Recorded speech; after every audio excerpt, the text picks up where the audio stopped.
All right, y'all. Let me turn this down a tad bit.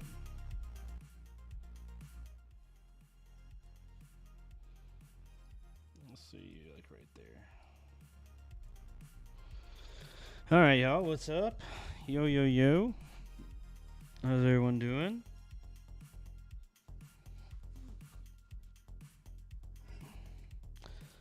Lots of fun, exciting news. Well, we'll see. I have to see what the rest of the cards look like. But initially, it's pretty cool. We'll talk about some key points today and then have some fun, just play some Talishar games. I just want to hang out. Finally had a day off for once in my life. So, even though it's the middle of the day, we're going to stream some games, have some fun with it. Hope everyone's having a good day.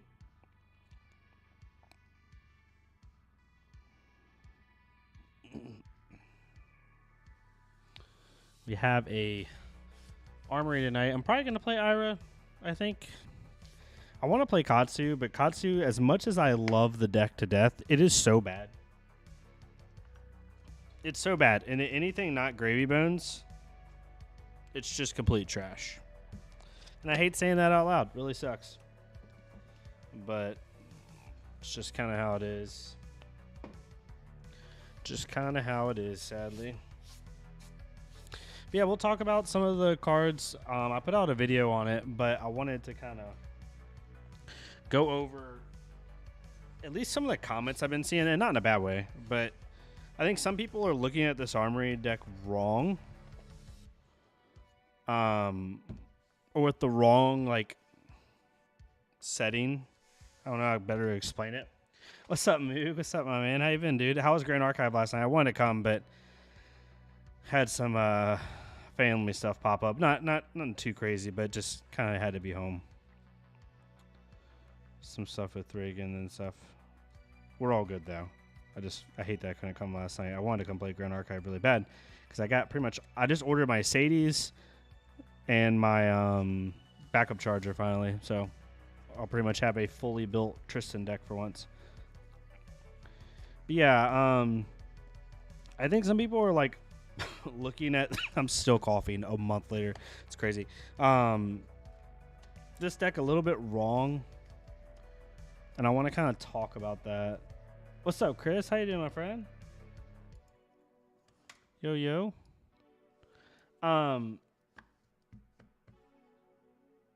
Yeah, like there's a bunch of different ways to like look at it, but I think like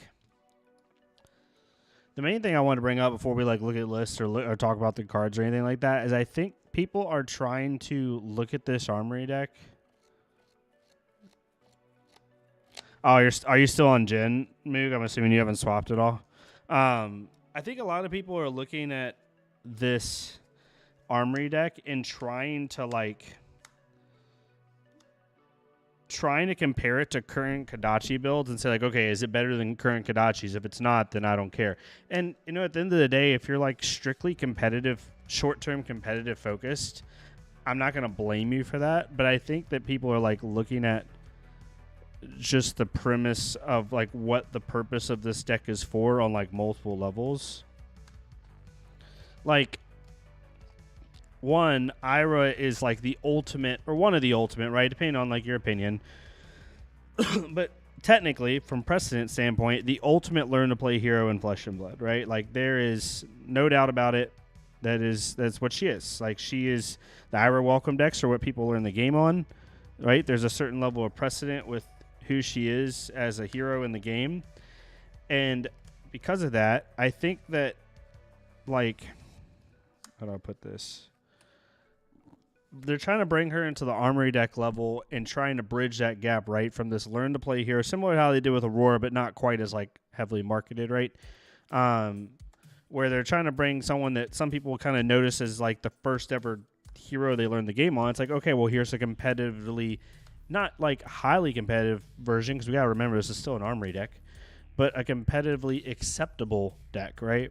Like this is a deck that you can pick up and then upgrade and, you know, continue along your way. This isn't a deck made to say, okay, here's a complete package of a different archetype for the hero that is going to contend with the current version that she is right now. Like, that is not their main point.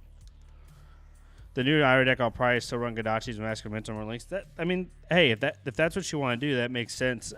I think if they give us 2 play sets of good Vengeance cards, I think there might be an argument for it, because this is a whole different discussion. Like, the value of Mask of Momentum in today's metagame, and like the value of actually drawing off of Ira really is actually not that high. To be completely honest, like a random draw at the end of a turn versus like a Whirly Mist Blossom draw. Do you think Ira will be breakpoint based instead of classic Ninja Go Wide? Yeah, I think she's going to be more mid-rangey. I think the Armory deck is going to be very synergistic. I could see it being almost all Ninja cards, and we'll talk about that here in a second. Pretty much all Ninja cards. I think we might see some Scarfer Scars and maybe like some Brutal Assaults like the Welcome deck has. But that's about it.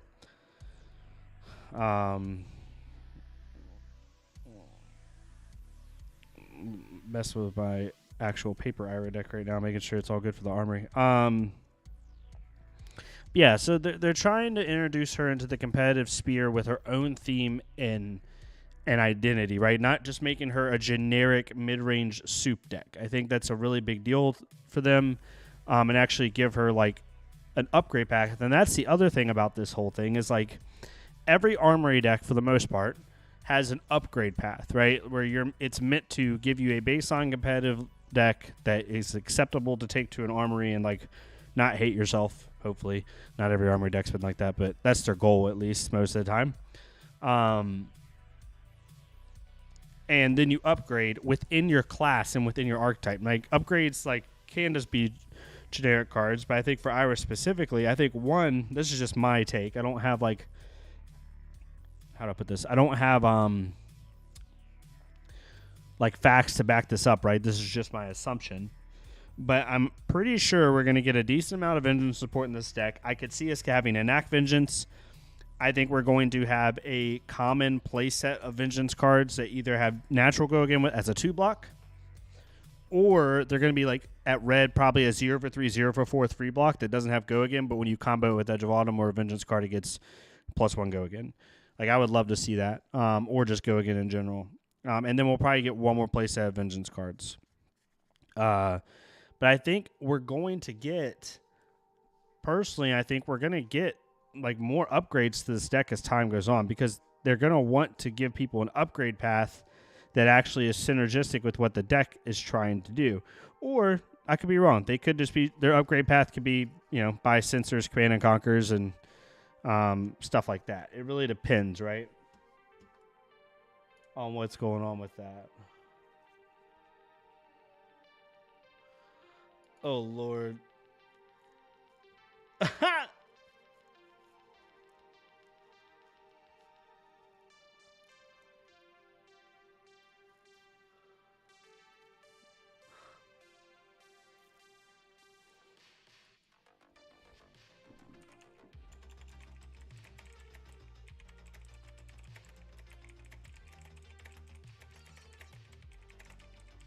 Brian Gottlieb responded to Kidder in the Irish chat.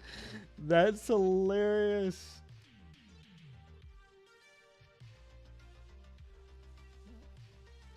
All right, sorry, y'all. I'm getting like sidetracked. That's hilarious.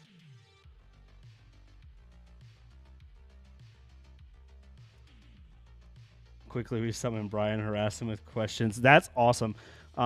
What's up, Chin? How you doing, my friend? Ash, hello. I wouldn't be surprised if Edge of Autumn Ira got more support via expansion slot cards. Yeah, exactly, Ash. I wouldn't be surprised either if they gave her, some decent upgrades as time goes on and try to make this archetype. Or at least I hope. Like most of these opinions are more of a want than what I truly think is going to happen. You really don't know, right? LSS could take it so many different ways. I think it'd be fun because you got to think about it. There also, every class for the most part now is really starting to come into their own as far as a keyword is concerned. You have, they just kind of changed it with mech, but Ninja has, or Assassin has stealth, Ninja has combo, Guardian has crush, and then and then it's on LSS to kind of decide like how those keywords are developed, and I think ideally, they want Ira to have some type of combo element, and not a combo element that's like laughable or like, not viable, but something that actually makes sense. So I could see them doing some good support for it. We'll see, though. It all depends. They might not. Ira's upgrade path might truly be, hey, just, focus on buying your key generics that give you more toolbox options in the deck, and then go from there. I mean, I'm happy either way. I think this is just really cool. With that, how much do you think she'll get? She already got a CNC. Do you think they'll convert more existing stables or something new? I think, and again, I have zero facts to back this up, right? This is more of just a feeling, right, or a thought. I do think they'll have some type of synergistic extender, and by extender, like a go again piece, whether it has natural go again as a 2-block, or it is naturally does not have go again, but when you combo it with Edge of Autumn or Vengeance, it does, in which case it's pretty synergistic to almost always have go again, which then gives you more flexibility with your blocks, which is what Ira wants to do. The third set of Vengeance cards, if we get a third set, I have no idea. They could go so many different directions. Return of the Queen. Just got my playset of Rainbow 4 Willow Mist Blossom. Yeah, I got those last week, Cage. Let me look really fast. I'll bring up the screen here in a minute, y'all. We're just chilling and vibing. If y'all can be patient with me, just hang out and talk for a minute, and then we'll talk about some cards, talk about some stuff, and go from there. New specialization, Hopium. No, I think Whirling's gonna be the poster child. I think the could be wrong, but I think that the excuse me, the equipment kind of points to it.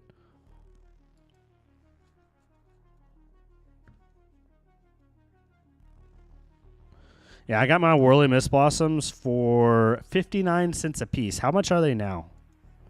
I bought them on June 20th, so 5 days ago. They are currently...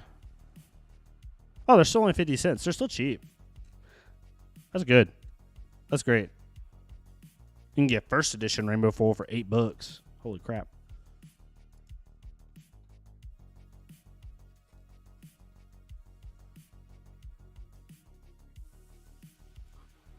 That is so funny that Ryan Gottlieb just randomly came into the chat at the perfect time that Kidder Fox is saying something about Brian.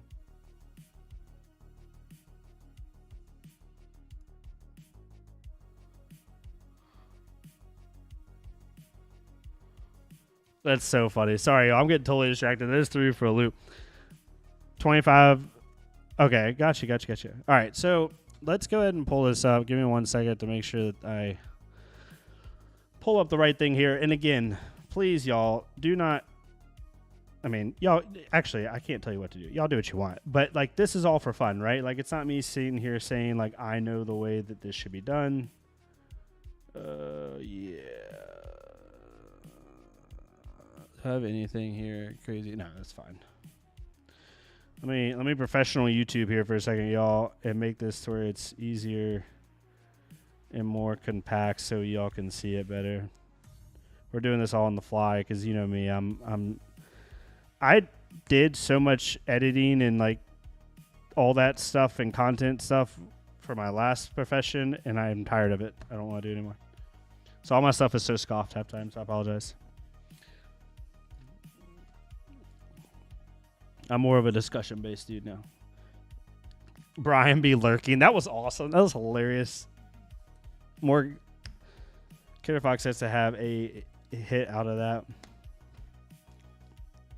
Now I'm just super stoked for this deck. I've been wanting to play ninjas forever, but I've been too committed to Aurora. Ah, gotcha. Well, good thing for you. The ninja cards are cheap. Like, insanely cheap. I mean, if you take, like... For example, this is like the easiest way for me to do this. Like, let me take Command and Conquer and put it in the maybe section just so it doesn't show up from a price standpoint. And let me put Ripple Away in there. Rowdy Locals. Let's just look at this, right? And let's put Shelters because Shelters are going to make it stupid. But, like, a lot of your Ninja core cards for Ira are like, I mean, no, don't count Tunic here. Let's see. Like, and Play 7 Ancestral Empowerment's like $13. Bittering Thorns is your most expensive because it's red. It's in the Solarian Community College kit. And then Concealed Blade. But, I mean, you're not looking at a ton of money. Like, a Katsu deck's, like, not that much right now. Let's go back. Let me put these back really fast while I'm thinking about it. Where was it? Deck. What I have in there? Ripple Away? Yeah. And Rowdy Locals. You can see my maybe board here. I'm so decisive, y'all. Cool. Aurora is a ninja. Let's be real. She plays like a ninja. Getting rowdy. Rowdy Locals is a fun card. That's a fun card. Yeah, most of the deck of this deck is not bad, so I'm hoping a lot of this in the Armory deck. Yeah, exactly. I mean, that's the whole point of the Armory decks, you know what I mean? So, this is what I have so far. This is all just for fun, y'all, right? Like, we don't know. This could all completely change. But some of the things, just so y'all understand where my head's at when I'm making these decisions, is I want an Ira deck, and this is a me thing, right? I'm not talking like hyper competitive. I'm talking like 50-50 here. I want a deck that is all ninja cards, or mostly all ninja cards. That is like my goal. I want a deck that plays like a ninja, that looks like a ninja, that is not just generic soup, and kind of go from there. So most of my decisions here are actually trying to make it competitively viable, right? Like, it's not crazy here, but I'm also trying to play around certain things. So we don't have the equipment here. They haven't put it in February yet, which I don't expect them to at all. I don't even know if they have the files for it. They probably have to, like, screen cap it or something. Armory deck Ira. Yeah, they don't even have them in yet. Dude, I know I have expensive taste in cardboard, but under 400 is steel. Oh, yeah, like the Katsu deck, which is pretty much all ninja cards now because of how synergistic Katsu is. Like, this Katsu deck I put out publicly is how much? $317, and you could make it cheaper. Like, if you didn't want to put in Findle's Spring Tunic and just run Heart and Cross Trap, that would take out 144. And then if you ran just Pouncing Links and not Mask, I mean, if you took out these two cards, which you could 100% do and not lose that much power, you're looking at taking out, I'm terrible at math, 54, 64, 74, 84, 94, 04. Never do math in public, 14, 24. $223 of it. So you're looking at less than $100 deck. Like, I'm going to do this just for 2 seconds. It's going to mess up the public view of this list. But, like, if I just take those two cards out and then take the pricing, $93 is how much it takes to build Katsu at a completely competitive level, or as competitive as Katsu wants to be. So all that to say, like, ninja cards are extremely cheap right now. Extremely cheap.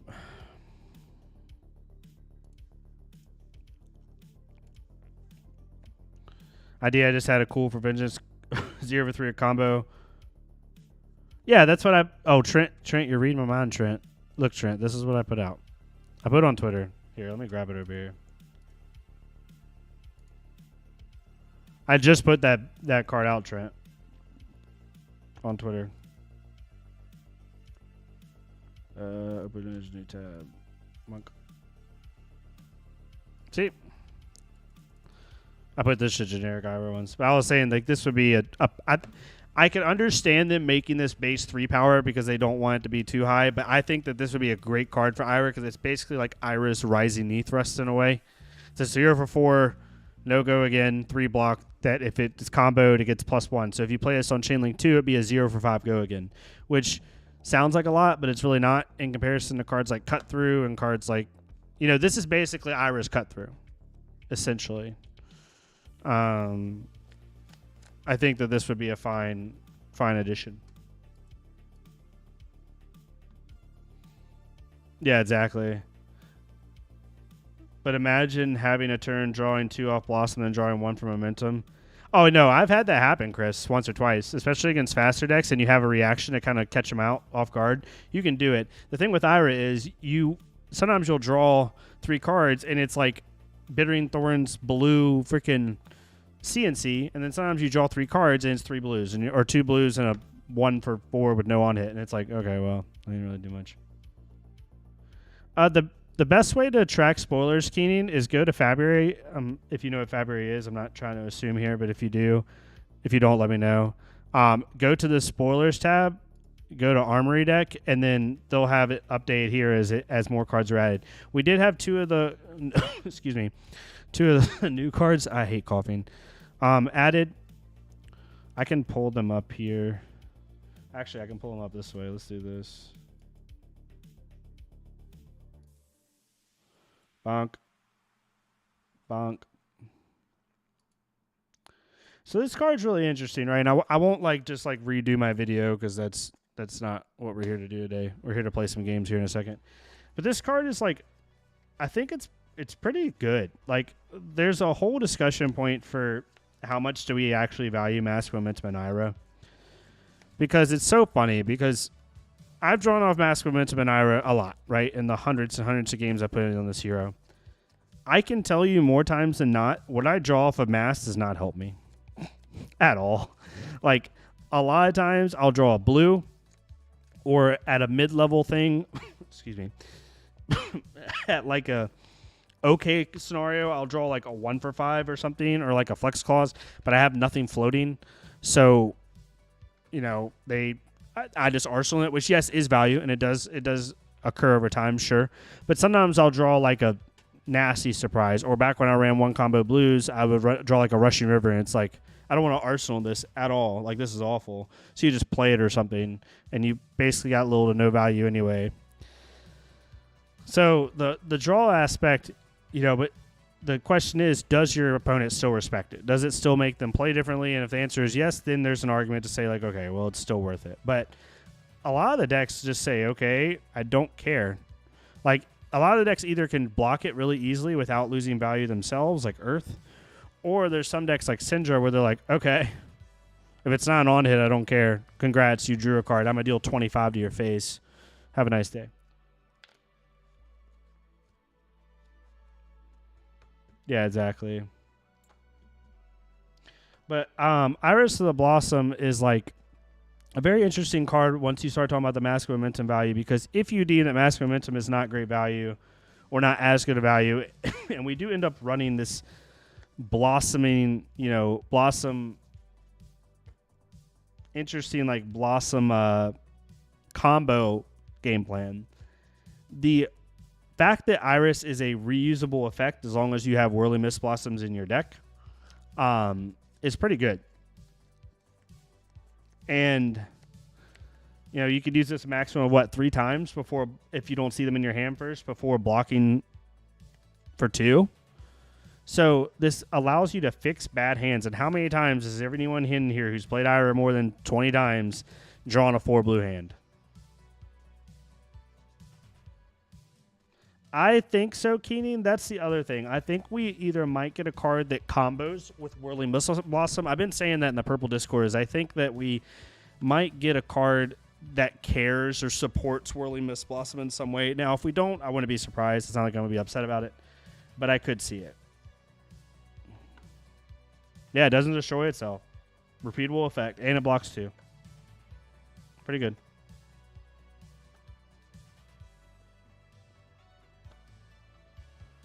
Even if you draw Whirling Mist Blossoms, you can pitch them away into them layer with this. Yeah, exactly. You can pitch them away because you're running Edge of Autumn. So I think that this card is a little bit undervalued right now, and there is an argument, to play in it.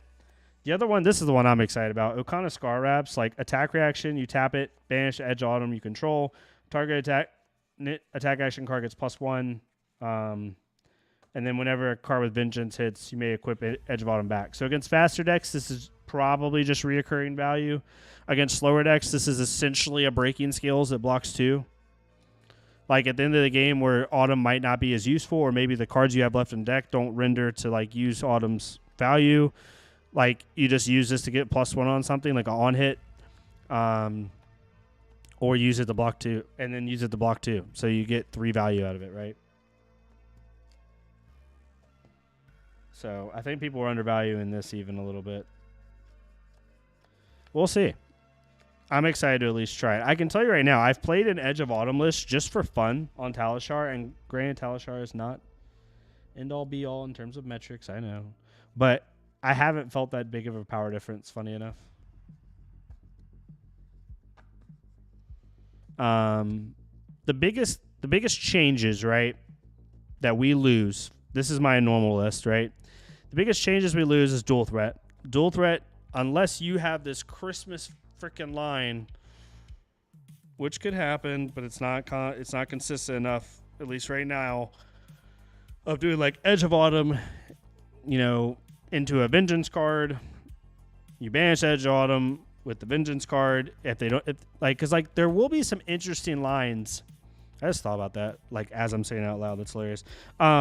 Let's just say, for lack of a better term, the card that I showed y'all exists. This card. Let's just say this card exists in some world. You Edge of Autumn for 1, they let it hit because no one ever wants to block that crap. Let's say you're not running Mask of Momentum, so your second chain link doesn't need to be fully blocked out as much as you would want it to. If I'm reading this right, I'm about to pull this up really fast. Yeah, so if you're reading this right, you swing this for 5. Let's just say this is the card. So it gets +1 from Ira, +1 +1 from Ira, gets go again. It's a 5 go again. You activate your arms, banish the Edge Autumn that you just swung with, give them this +1 for 6. Then this hits, you bring Edge Autumn right back. Then you can play dual threat, play Edge of Autumn again, play another attack. That's actually not that bad. Because you got to think about it. Like that's the interesting thing is like with these arms that I didn't think about that till just now. Is like the whole Edge of Autumn coming back, bringing something back. If you're playing into a deck that you really don't think they're going to dereact your Vengeance card, you just play it for the plus. You just activate that for the +1. Yes, you're taking a slight risk if they have like a double dereact, but some decks you're going to be able to tell if they don't, depending on who you're playing and what you're playing. And then you're just getting free value, and then that allows you to play dual threat easier. Dual threat might actually be more playable than we think. But we need to have enough Vengeance cards for that to be useful. But dual threat will be something you're going to have to think about for sure. The biggest glue card, and really the only glue card, to be honest with you, if you're not on a Flick Knives build, is Cut Through. Cut Through is a big deal. Losing Cut Through hurts. It's a 0 for 5. It's always usually really consistent. Very, very good card. But I think that's why I think we're going to get something like this. I think we're going to get something that's going to pseudo replace Cut Through. I think we're going to get at least one playset, Nunya. At least, because otherwise the text on this card does not make sense. It just doesn't. Like, we need something before that's either going to name a card Vengeance or is going to have a Vengeance would go again. Otherwise, the text on this card really doesn't make sense.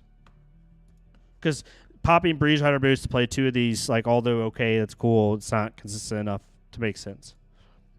So,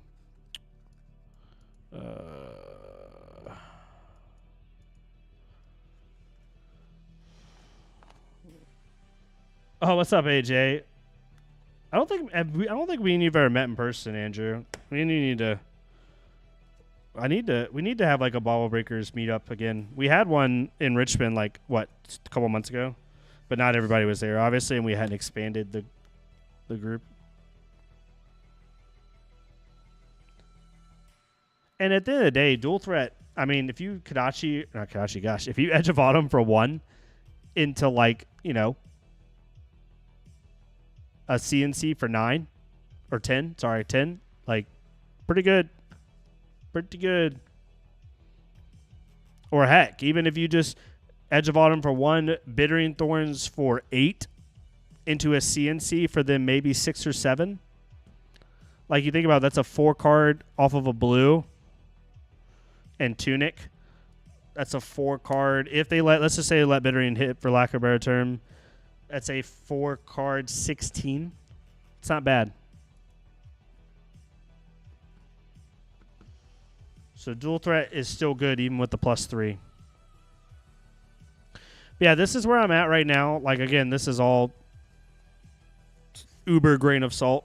I have like a lot of open slots left. But I do think the funny thing about the blues is there's not really that good of blues right now in IRA for generic non-zero cost. There's really not. Like, I have them all in the maybe, I'm pretty sure. Like, you could run Sirens of Safe Harbor. This round's on me if you really wanted to. Truce is probably your next best blue that's not zero cost that makes sense. Brutal Assault, just because it's a 2 for 5 off Ira on a 2-card hand, you're still swinging for 2 for 6. You could run like one or two cute last-ditch efforts. Maybe Blue Flying Kick. But again, you're getting exactly what you would get with Brutal Assault anyway. So not really that useful. That's the funny part is people are so annoyed by Ira's blues, but the blues really don't change that much. What it does change is the fact that you can pitch a red away, like for a late game threat. That's where Edge of Autumn is useful.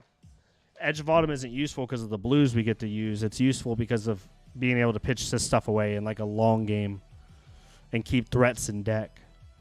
Whereas before, like, you're basically forced to pitch away blues to where your second cycle is ass.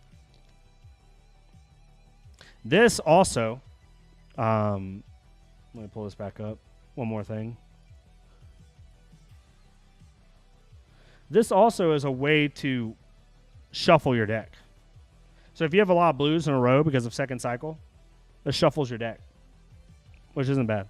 So it's another use case for that card. I think that card's a lot better than people think it is. Yeah, this is it so far. I think Ancestral Empowerment probably goes in the deck. If we're running Whirly Mist Blossom, we're running Enact Vengeance, we're using the arms to threaten the +1, I think Ancestral Empowerment is going to be good enough. I'm not saying it's a slam dunk, but I want to try Twin Twisters. I think this card's really cool. It's a 1 for 4 on Chainlink 2 that can then buff Whirly Mist Blossom if we want to be able to go a little bit wider while still threatening a good Whirly Mist Blossom. It's good on Chainlink 1 because it basically acts like a Bittering Thorns at yellow. This is basically the same thing, but has a little bit more modality than Bittering Thorns does, which is nice. So Nunya, that's such a hard question, and I don't mean it as like a cop-out. It really depends on how many 2 costs you run. If you run a more generic, you still want 1 blue per hand. The short answer is no. I don't think it changes too much. I think I have 15 blues in here right now. That's just because I'm holding space for if we get a set of blues or something. But I think you're still going to want about 18 to 20 blues because if you run the mid-range 2-cost plan, you want to be able to do Edge of Autumn 2-cost, and if you run a more go-wide plan, you're going to want to run some 1 for 4 extenders unless you're running a true Cheerios list and cards like Enact Vengeance. So I think no matter what, you're going to want some of that stuff. All right, let's play some Talishar games. Let's have some fun. I'm using my normal list. Can I link this list? This is the public version of the list, which is the same. Does YouTube let me do links? There we go. That's the list. Oof. Jarl going first or second? I think in a Jarl we want to go first. I don't want them throwing down that right off the bat. D-reacts are a little bit shicey in the Jarl, but not crazy. Let's do some value stuff here. We'll go up to 63 cards. I think that's okay. All right, I gotta change up this, don't I? I had a setting or a scene for Talishar specifically, but now I don't have it anymore. Sorry, y'all. I know, professional YouTuber over here. Let's go.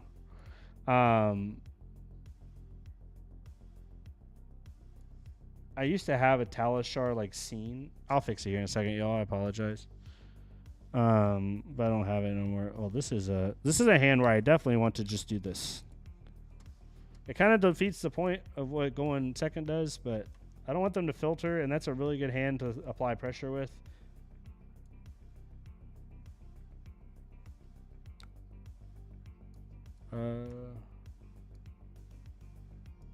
Okay, there we go. That's a little bit better. Oh, that's annoying. Yeah, this is fine. You have another one? Ooh, that's a hand if I've ever seen one.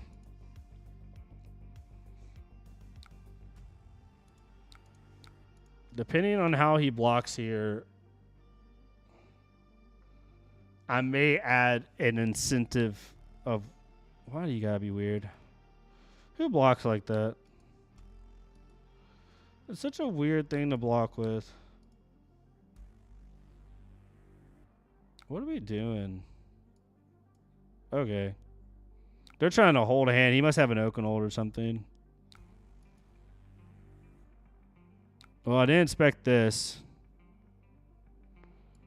Unfortunate.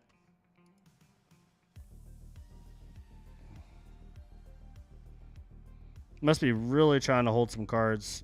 Probably has like an Oakenhold pummel or something.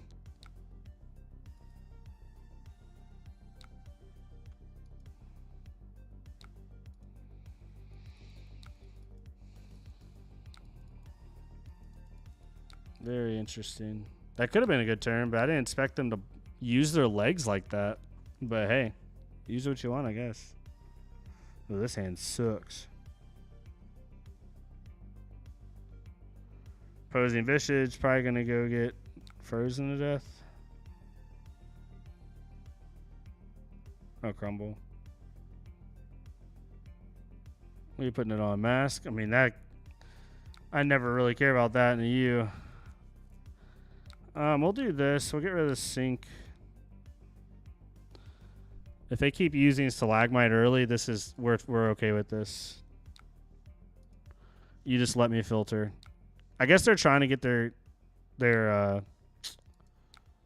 doohickey online as quickly as they can. Oh, exposing me. I mean, I can't really play around that. Let's be real. That's fine. It's gonna make this game a little bit harder, but that's fine.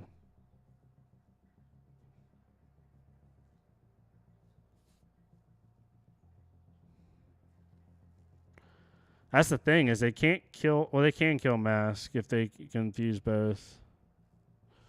See what they end up doing here. Not much we can do about this, honestly. We drew their all red hand at the wrong time, and they're being really aggressive with their equipment. This matchup's really weird. If they don't do what they're doing right now early, we're pretty favored. Not pretty favored, but favored. If they do this early, it becomes really hard. Is everything all right? What are we doing here? All you got to do is pick a fuse target, my friend.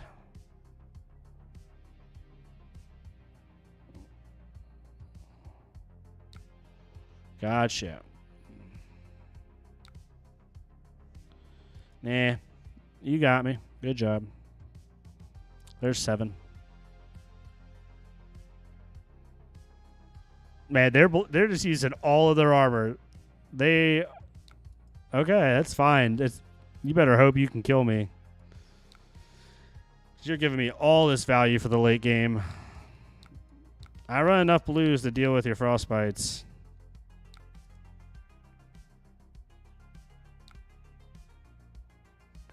We just discard a card here. Just discard that sink below. You can't do anything. Okay. Cool. They're hitting all the disruption early. I'll give it to them. Yeah, we can fight through this. It's fine.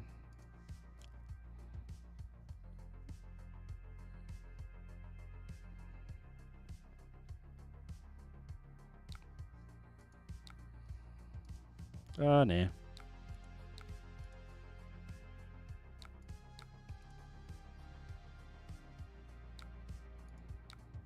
Okay, they're wanting to hold cards here. I think we play Rowdy Locals. I think that makes more sense than Torrent.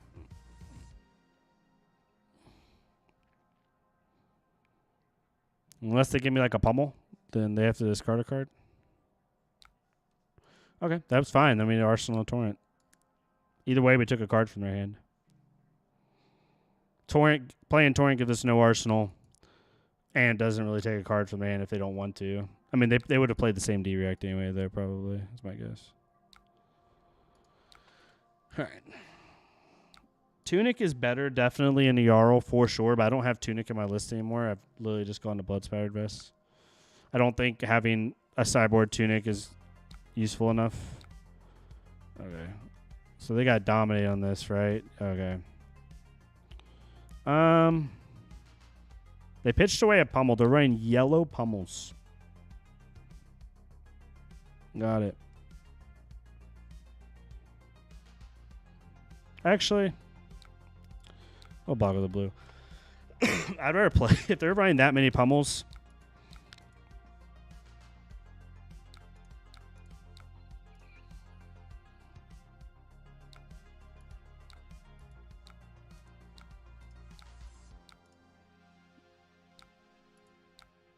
Okay.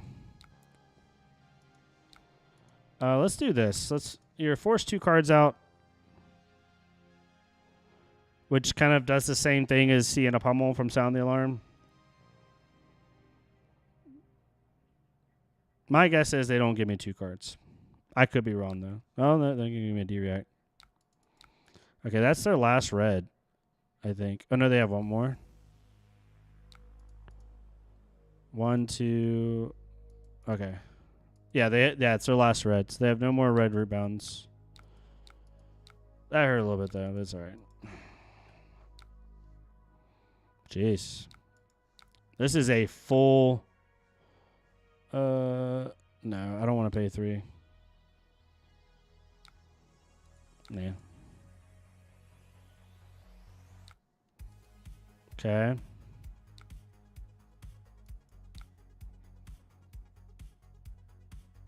I don't think I can do anything here. He's going to destroy it anyway. So we just do this and then let it die. Kill the frostbite. Keep the blue on top. Alright. This is going to be an uphill battle for sure. But we'll try our best.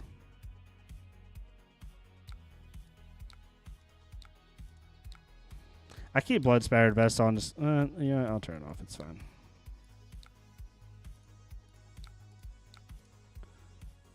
Frostfang, 2 Frostfangs and a Posting Vision, a Winter's Bite. So they're probably going to Winter's Bite into Frostfang. So we probably pitch a blue if they play Winter's Bite first, especially if we draw 2. We're definitely pitching a blue because that's all we got.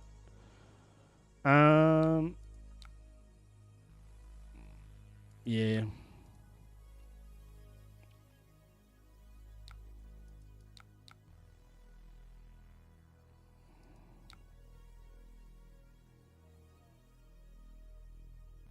We need to keep a card as a crappy thing in order to play this Warmongers.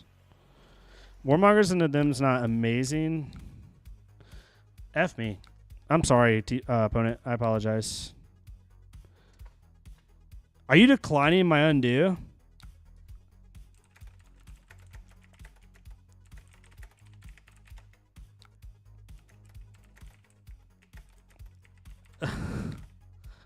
Like, why you be... Yes. I literally have 2 floating. Why would I not do that? All right. This at least prevents them from being able to war... To be able to use their 50 billion Winter's Bites against me. All right. So if they have pummel here, we just cry, right?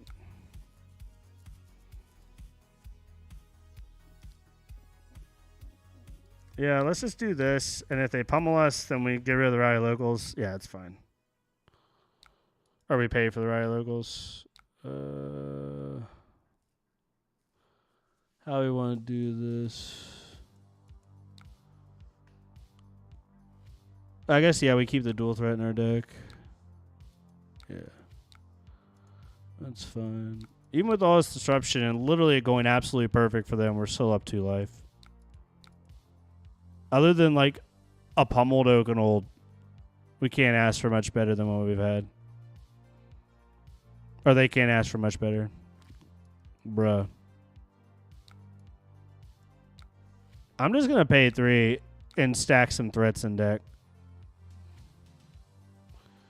Yep, there it is. How many winner's bites have they used? Are they on like, they're on at least 6.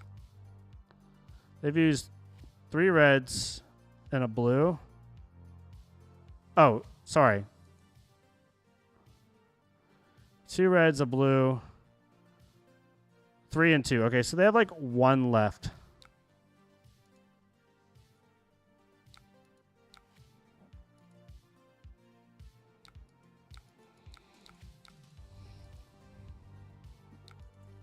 They only have like, unless they're running yellow winner's bites, they only have 1 red left, or 1 winner's bite left. CNC pummel, huh? Haven't seen this one before.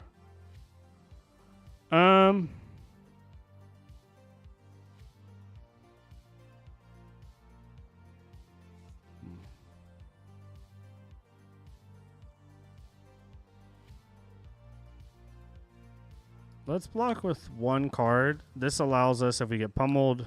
Okay. That's fine. We can arsenal the cut through here.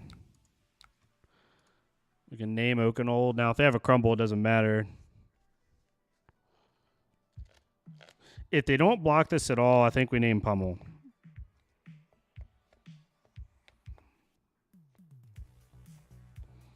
How many Pummels does he use? Just 2?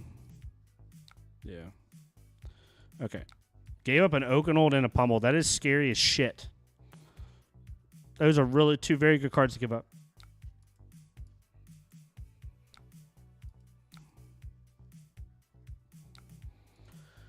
Oh boy. It's because they have another Oakenold.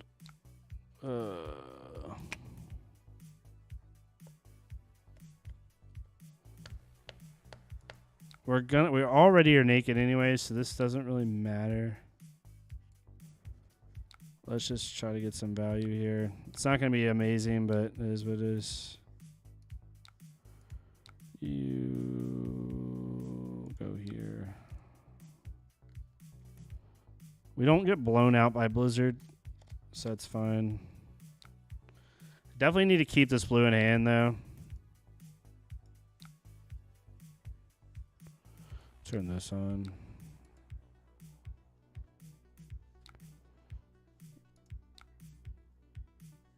Dual threat. I should have played cut through first, but I didn't want to give up what I'm doing. Perfect. Haha. Now if he blizzards me, then I deserve it. But I just want to be funny and cute. That would actually be hilarious if he blizzarded me. No. I wanted my cut through to be a chain ender after he's already blocked a little bit to try to like catch him off guard, but I took a risk in doing that. All right. We don't need this. Yep. An Arsenal and CNC, which feels pretty good. I wish we had a pummel here. That'd be hilarious, but we don't run those. I realize I definitely overvalued Amnesia against the new heroes. Yeah, Amnesia is good into certain ones like Vincent, because it takes away Rune Chant. So it takes away Rune Gate, essentially, if it hits. It's good into Prism as an offensive popper when you need to use it. You and you.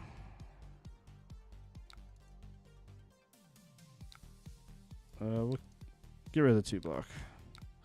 I'm telling you, this game is gone is about as good as you would want it to. We're going to get blizzarded here, though, in a second, and I'm going to cry.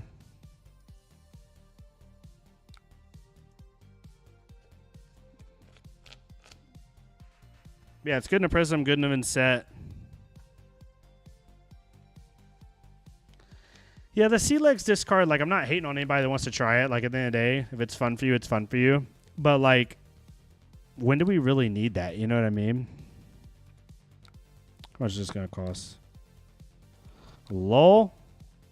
Bonk.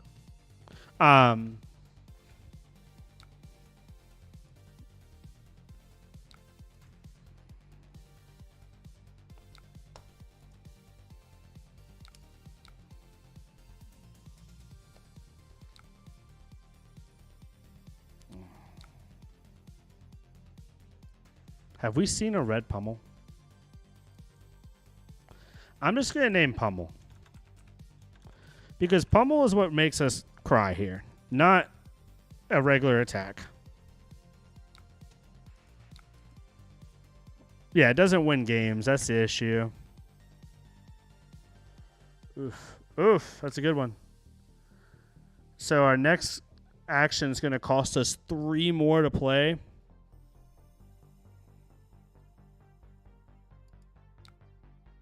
You can't play pummel, so we know we're safe from that.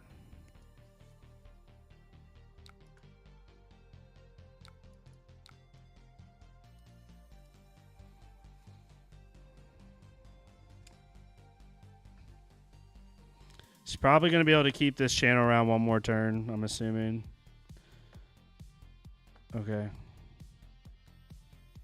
He's not. Unless he pummels here.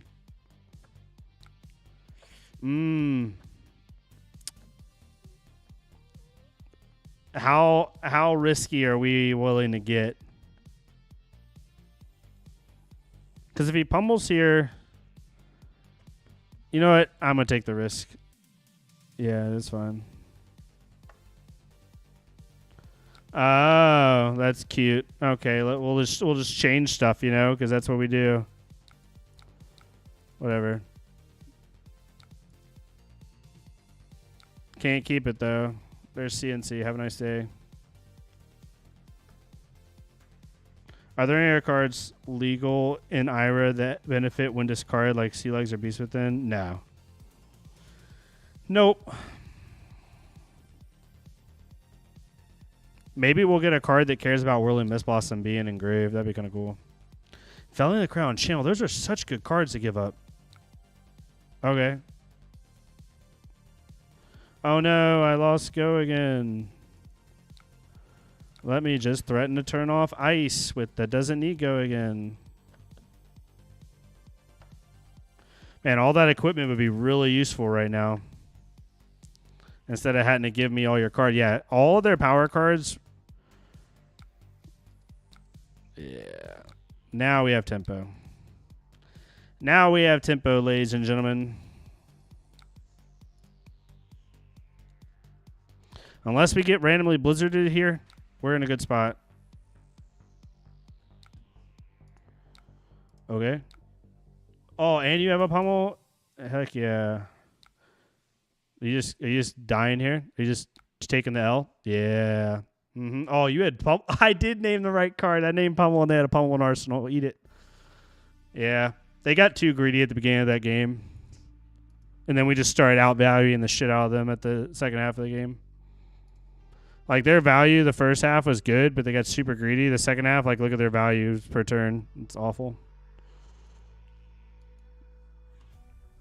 Easy dubs. That was a good game, though, overall. Ooh, Bolton. I haven't played against a Bolton in a while. If they're on the new NIMBY stuff, I want to see how this feels. Against a Bolton.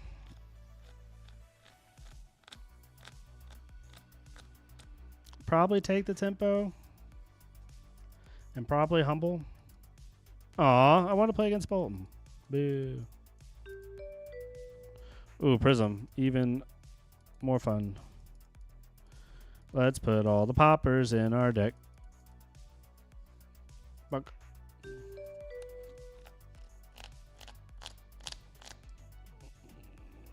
Annoying me somewhere like 6 different ways. Jarls could do that. But you saw that. Like, he hit us with everything possibly could. Okay, I think we force out their Halo turn 1 if they want to do it.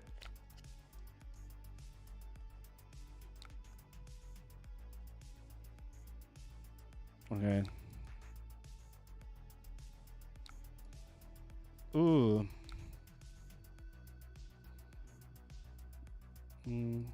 Let's start with a flex clause.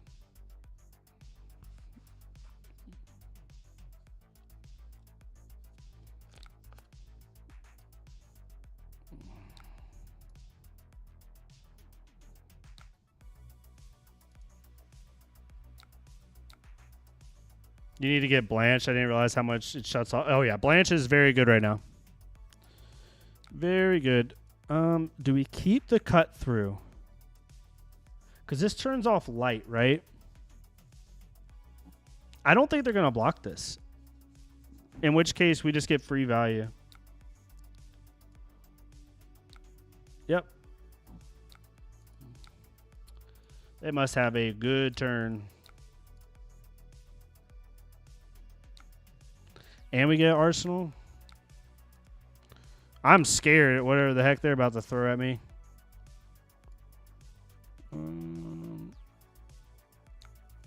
I don't want to Arsenal the Soul Beach Strike, but I actually might just in case we have to throw it into something.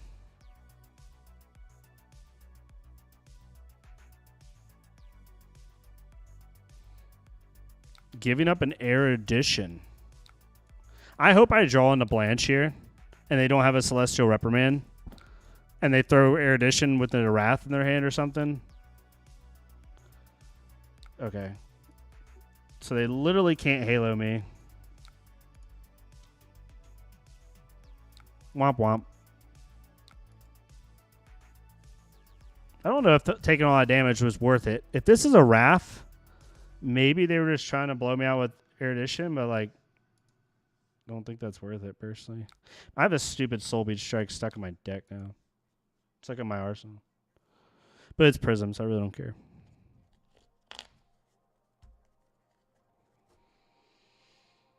My deck can lose to Prism. It is not an auto win, but my version of the deck kind of makes Prism cry. Let's be real. I have, what, like 18 poppers in my deck, including a set of 3 powers, and I have 6 defense reactions.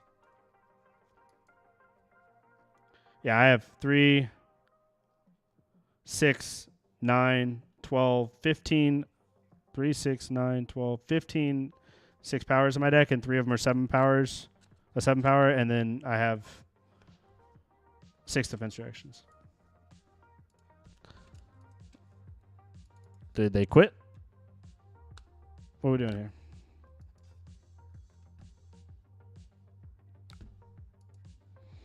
Oh, that's fine.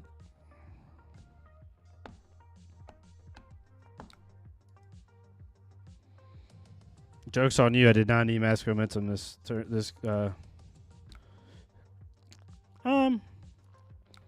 we could actually threaten Mask here.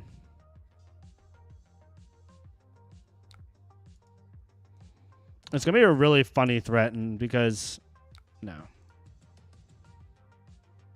Actually, yes. Because if they do let Mask hit, I'm taking a chance at maybe wasting a Blood Spatter Vest here.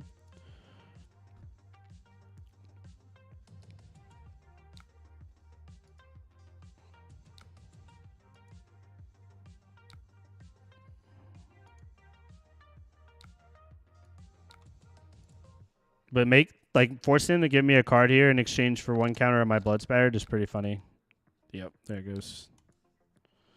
I've only played private games in Talishar, and seeing public games makes you realize how good I have it. I don't know about that. I'm not that good, my friend. I'm just good enough to give people some solid advice, but I would not say that I am good by any means.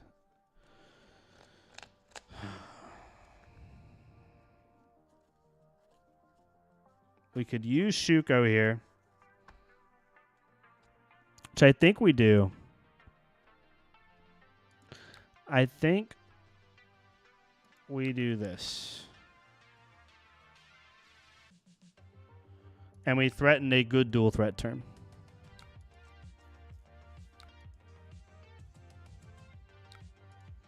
Because I'm going to take all of their cards this turn. So I'm going to threaten 1, 2, 7, 11, 16 at a minimum. Yep. Oh, they drew 3 no blocks. We were about to hit them for a lot. Yep, that's about how Prism goes. That is about how Prism goes. I have not lost to Prism yet, knock on wood, on this list. I have. Oh, this is the Bolton that didn't want to play us earlier. They're probably going to leave. I'm 9-0, I think, against Prism on this list, counting armies. Yeah, they don't want to play Ira for some reason. Hate to see it.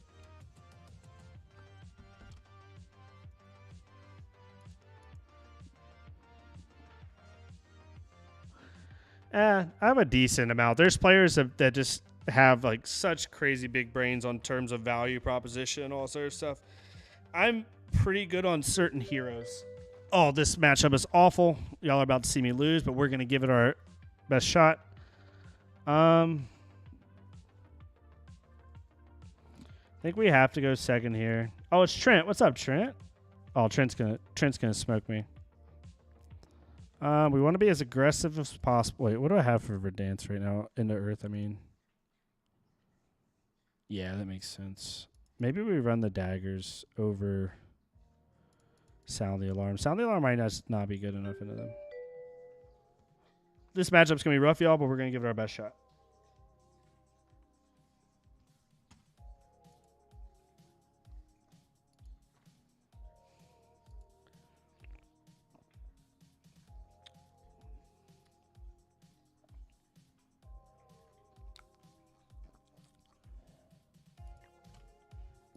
Well, that's a pretty good turn one. Well, not really. They just gain 11, I guess.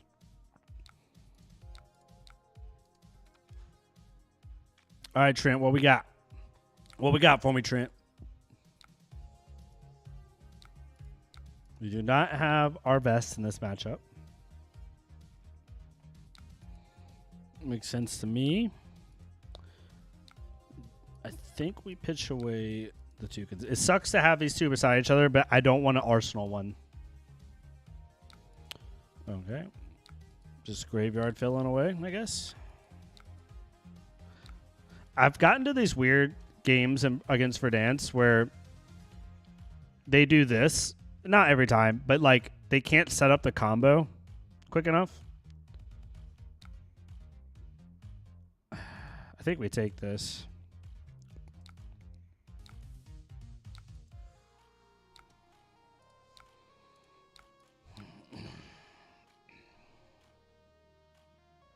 He has no Arsenal, which is pretty big for us. If he blocks us out, we just play pain in the backside anyway. He doesn't. Lets us hit with this, which is good. We're going to get a lot of chip damage in. Yep. Force out a card block here. Yep, there it goes. See if he gives us 2 cards here. If he doesn't, then we play Take the Tempo. I want to get some armor out. Gives us 2 cards. Okay, that's fine. We could have Kadachi'd there, but just to be safe, thinking if he's going to block take. I thought he was going to chop block that, but he did not. Cool. We'll start with a Flex Clause again. I love this as an opener. I used to not like this card, but I'm more on it now. Yep.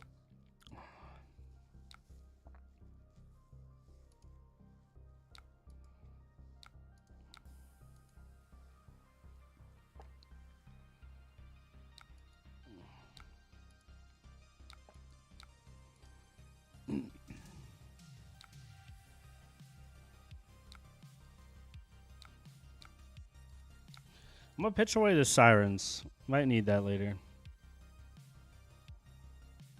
Yep. Okay. Because I don't mind Arsenalina Knives Out because you're going to get value from it. That I'll take. If he's doing that now. Okay, what's our next hand look like? We can afford to pitch away a blue.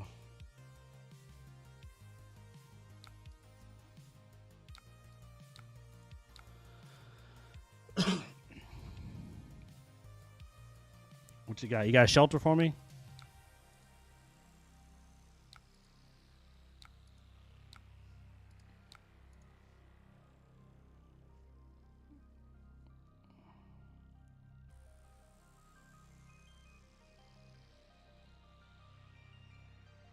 Them having Burn Bear in the deck, though, just changes so much about excuse me, the ceiling we have to be at. Because they can kill you from 9. Which is just nuts. We don't care about Mask as much here because I have to take the tempo. Yep, that's fine. So they're going to give us a card here, and then we're still going to threaten having a 5-card hand next turn. I'm trying to take some of his armor, but he's being very good about being disciplined and not letting me have it. Of course.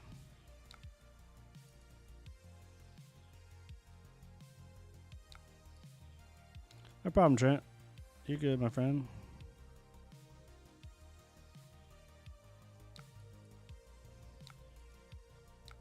Well, bam.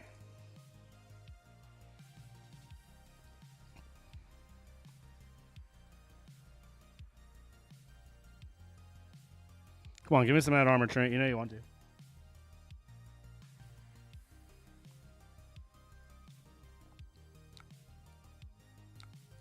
Oh, there. Let me have it. Oh, we get hit a Bittering Thorns. Oh, boy. That's a good hit. We like that. We like that. Ah, and then we draw this crap. None of it even matters.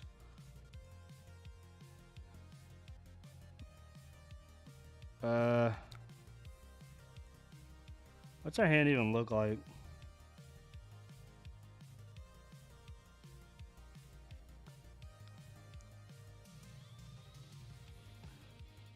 I think we give this up.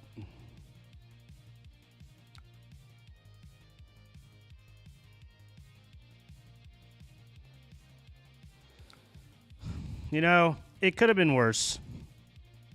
Not really, but you know what we're gonna do here? We're gonna throw a technical 2-card 8, threatening 9. Not awful, because we still have a lead here, and then we stumble. This is so one crappy thing about Ira. Let's do this.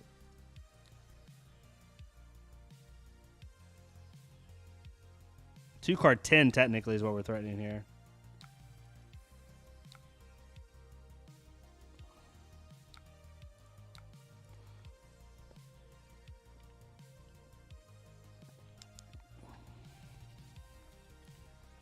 Giving us another Burn Bear, okay.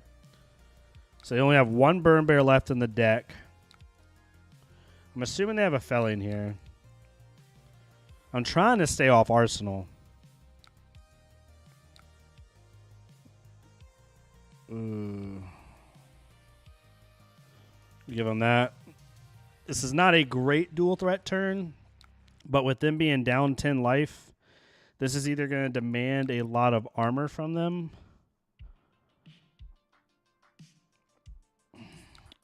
Okay. Maybe not. That's fine. Now we have to do this. We have to be able, we have to try to hold tempo somehow here. It's not ideal. It sucks, but we are up enough now to where if I can steal another card or two and some armor, then I'm happy with that. Because at worst, we're going to swing for 10 more here. Yep. So really, really weak dual threat turn, but I think with the life difference that we have right now, this is worth it. Yeah. Okay.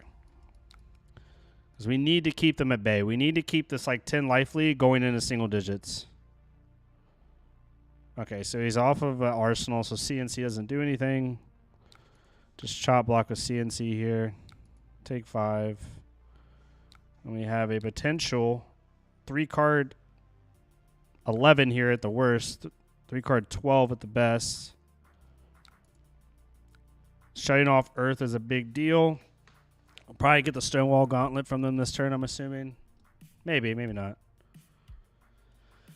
They're going to start gaining life here in a second, too, and that's going to be really crappy. Okay. Giving us full tempo, and we can't utilize it like we want. Fantastic. Arsenal Rally Locals, I don't hate it, though.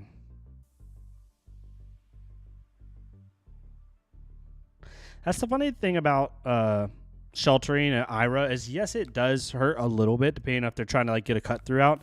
But from a general like a general perspective of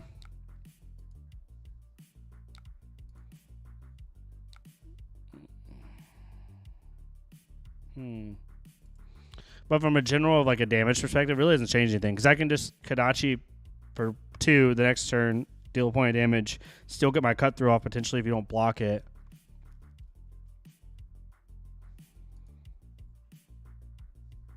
They're definitely blocking this for sure. Blocking with a plow under is interesting, considering I'm going to be arsenaling, so it must mean they have a pretty good turn coming along. Oh, they really don't have the earth cards, do they? Oh, they have 2 earth cards. Yeah, they can definitely do that here. Yeah, sheltering Anira, like, it's more of an annoyance than actually useful, in my opinion. Because a lot of times what you don't realize is Ira doesn't give 2 shits if she draws from you or not. In this matchup specifically, I already know I'm not going to draw. Like, that I'm not worried about. I'm just worried about trying to trade with you efficiently and threaten damage.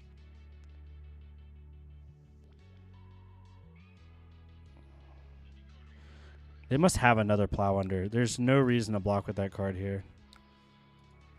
You know what? Actually, if you plow under a card, I don't care. We're going to say Felon of the Crown because if you plow under my blue, I'm not worried about that. Let's let this hit and see what they're coming on with. Yeah, okay. They had 2 plowers. That's fine. We guessed wrong. But like at the end of the day, it's not that big a deal. We just chop block this and threaten 12 on our turn.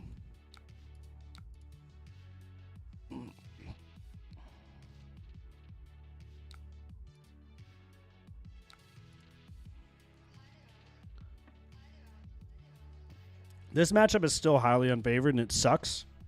But it's not as bad as Florian. Florian's truly like, they have to do something wrong for you to win. Good time to create that embodiment. Makes sense to me.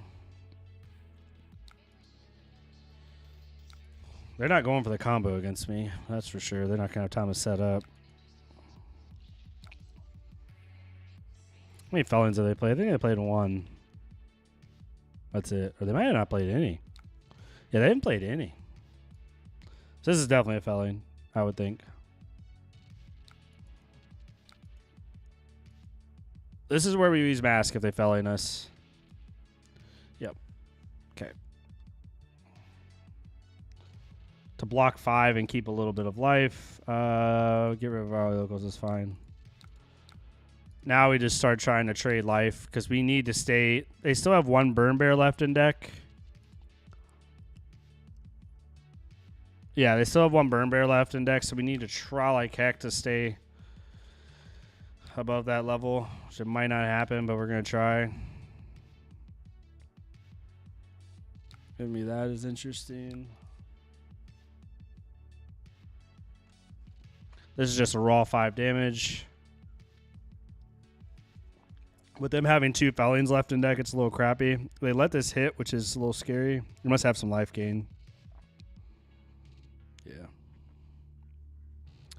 Yeah. We have to let this ping go. Okay. All right, we're at 9 exactly here. So now we have. Now we're. I mean, we don't have a choice though, because they're gonna start just pinging us and getting us below anyway. We gotta try to threaten some damage. Honestly, there was an argument to keep the pain in the backside just to force a little bit more damage and hope they don't draw. I'm glad we did now.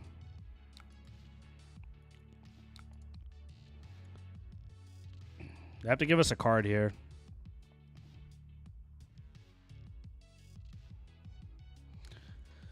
If they have Burn Bear, they have it.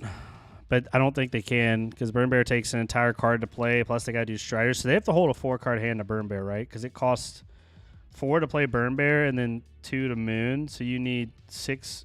So you need 2 blues, and so you need a 3-card hand, essentially. They can't decompose here.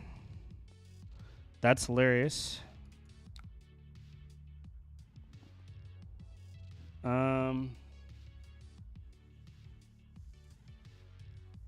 Either way,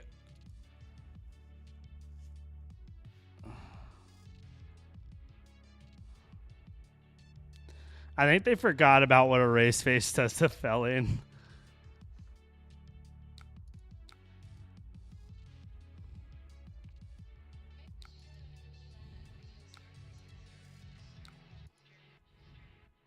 If they have the burn bear here, they have it. I'll just give it to GG's.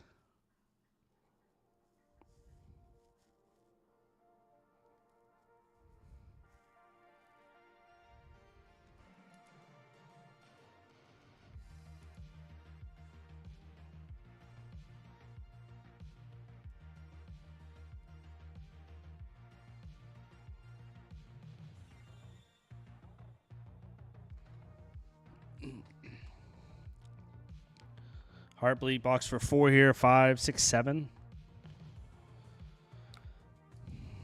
Still die? Okay. Sick.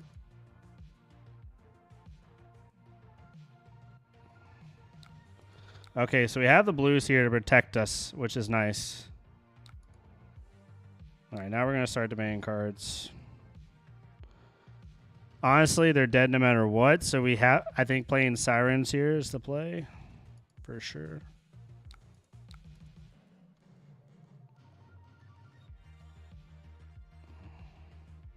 I want to get them in a point where they have to give me their last burn bear. That's the goal.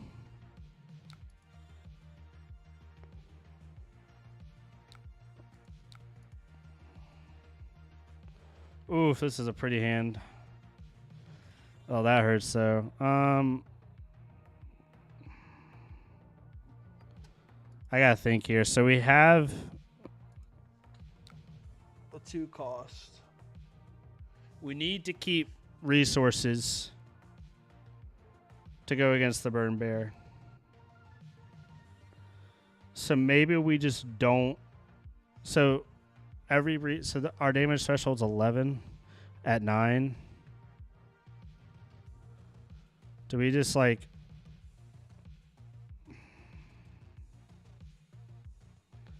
Do we just pitch 2 here and then keep that? Well, if we pitched, we go to 7, so it's still a 9. So we're still dead no matter what. We have to keep at least 3 resources floating next turn.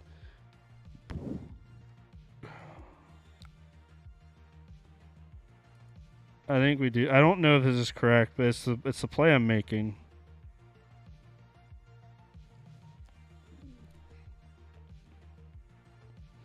The good thing is we're going to be forcing out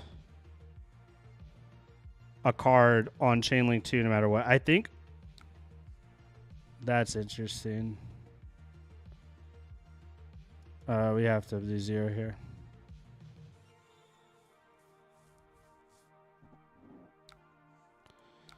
We have to do this. This gives us 3 resources, but we probably die anyway if he has a burn bear. But I need to make him give me a card.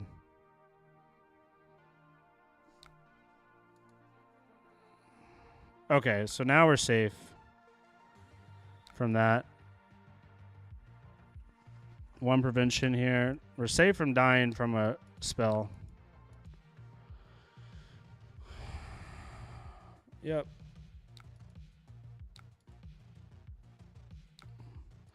Am I just like dumb? Hold up. Before I sit here and talk about burn bear a gajillion times, let me see if I'm just stupid. There's 1. Unless he's not running 3, which I don't know why you wouldn't. He probably has 1 left in the deck.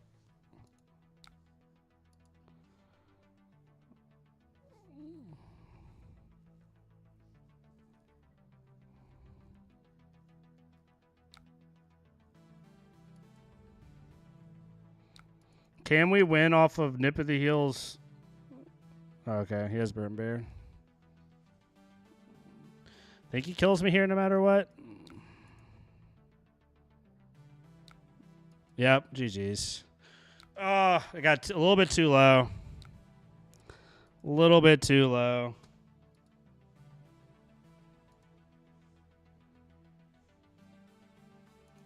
Gotta say great game to Trent.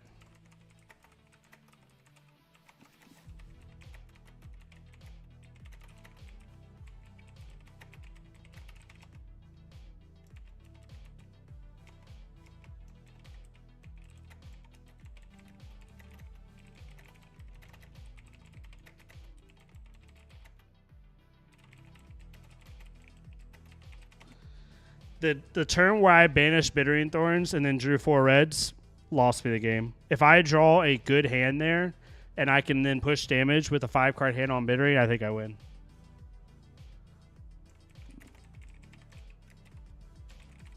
Oh, was it not Trent?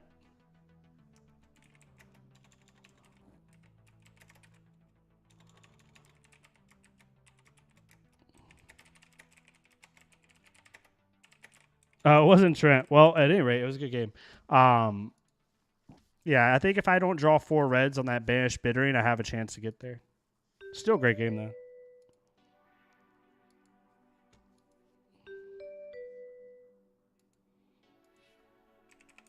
My bad, Trent. Oh, this is always a fun matchup. Yeah.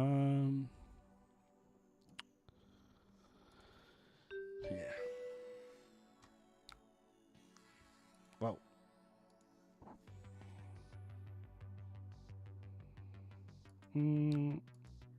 I think it's worth it here to do this.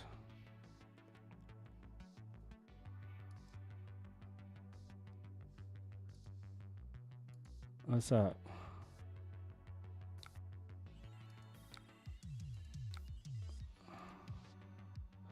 What are you trying to do, dog?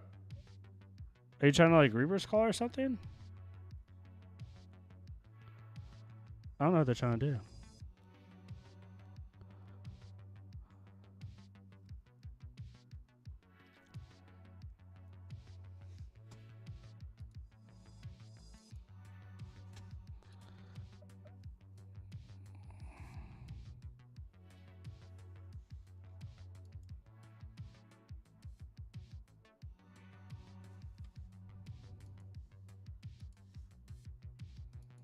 I'm trying to help you. Sorry, it won't let me.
CNC?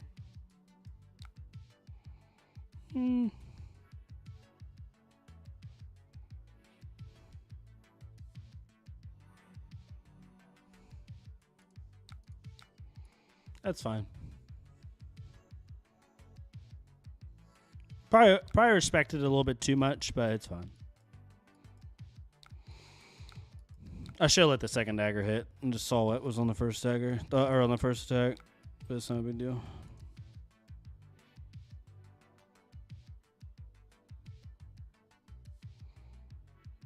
Hey, Reagan's in my chat when she should be working, everybody. Reagan's at work right now and she's on YouTube. Someone tell her boss. Excuse me.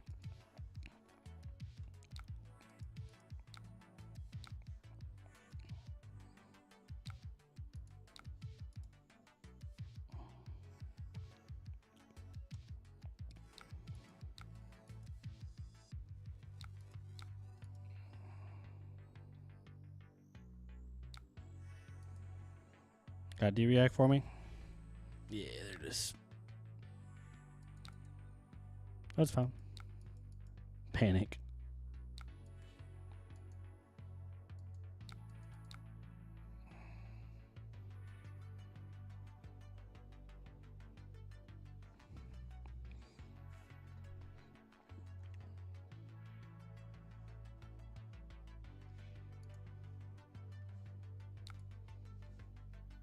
Pitching a Reaper's Call, that's fine. We'll let it hit. Because they're going to... Interesting.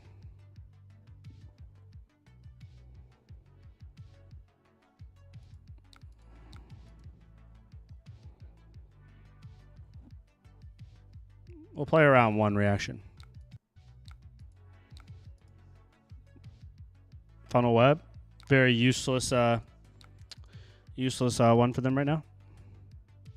We're not even going to use Blood Spatter Vest. We're just going to play CNC for 7.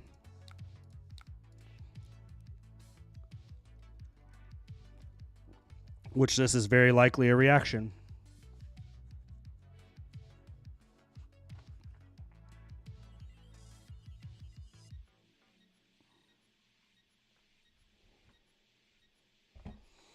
And they could change the widow here, but they'd have to give up a lot of cards to do it. So it's not as impactful.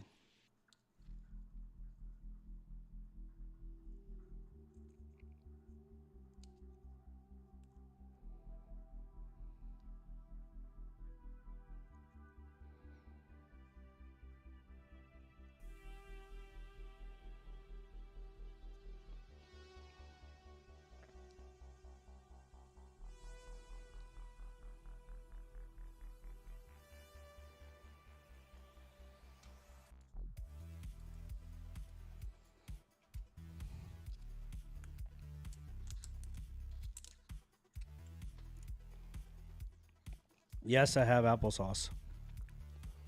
This is amazing. Easy to eat. I don't want to spill it everywhere. Yeah, it tastes good. Where did we get those from? Aldi, I think.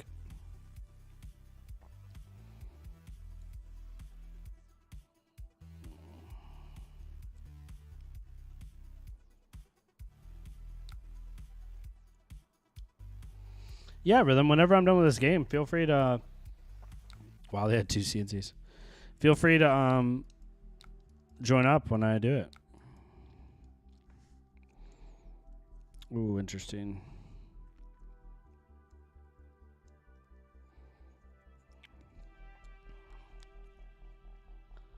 Having to discard a card here really sucks for them.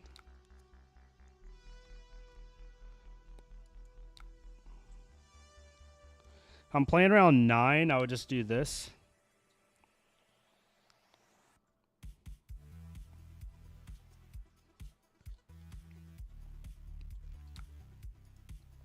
Okay.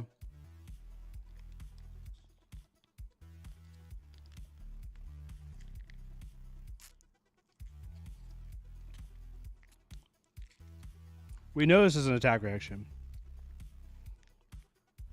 If it's not, then their play line does not make sense.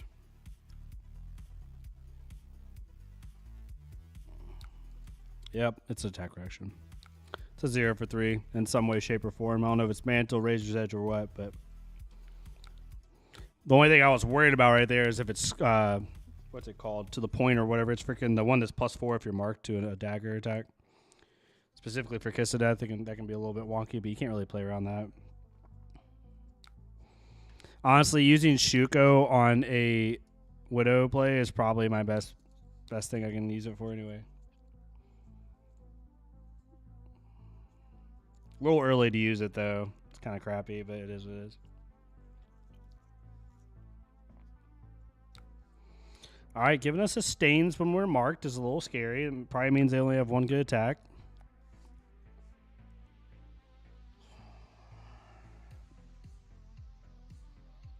I'm going to pick Take Up the Mantle here if they let this hit.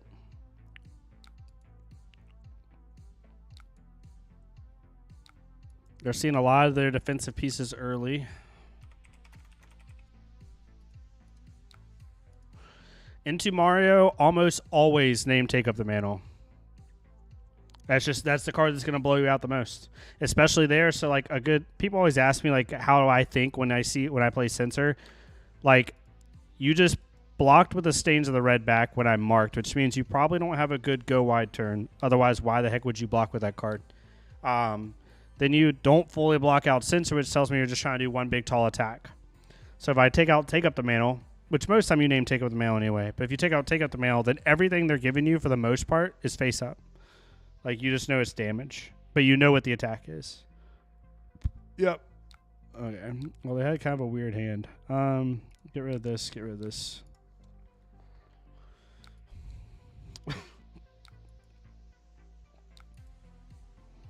Now, it might not be Take Out the Mail. I could be wrong, but I think that's always the safe bet. All right, let's do this. They have now blocked with all 3 CNCs, so unless they codex us, they've actually had really wonky hands to start, to be completely honest. They've had good defensive hands, though.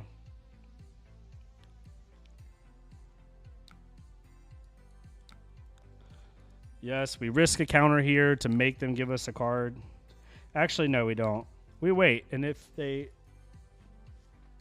Actually, we'll just play the safe route. Let's play safe route.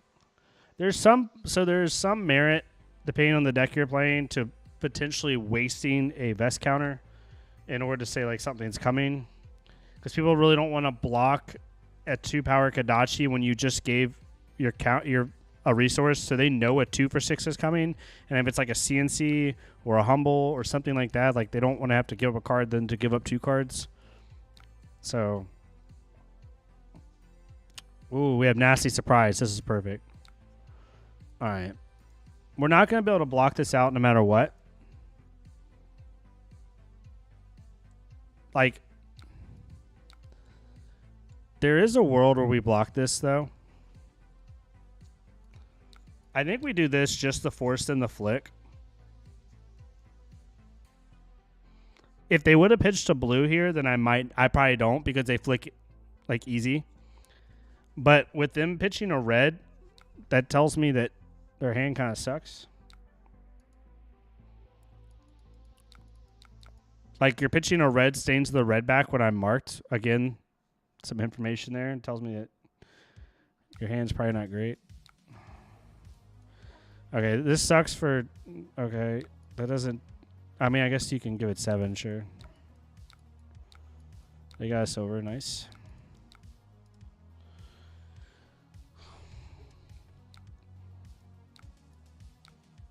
Yeah.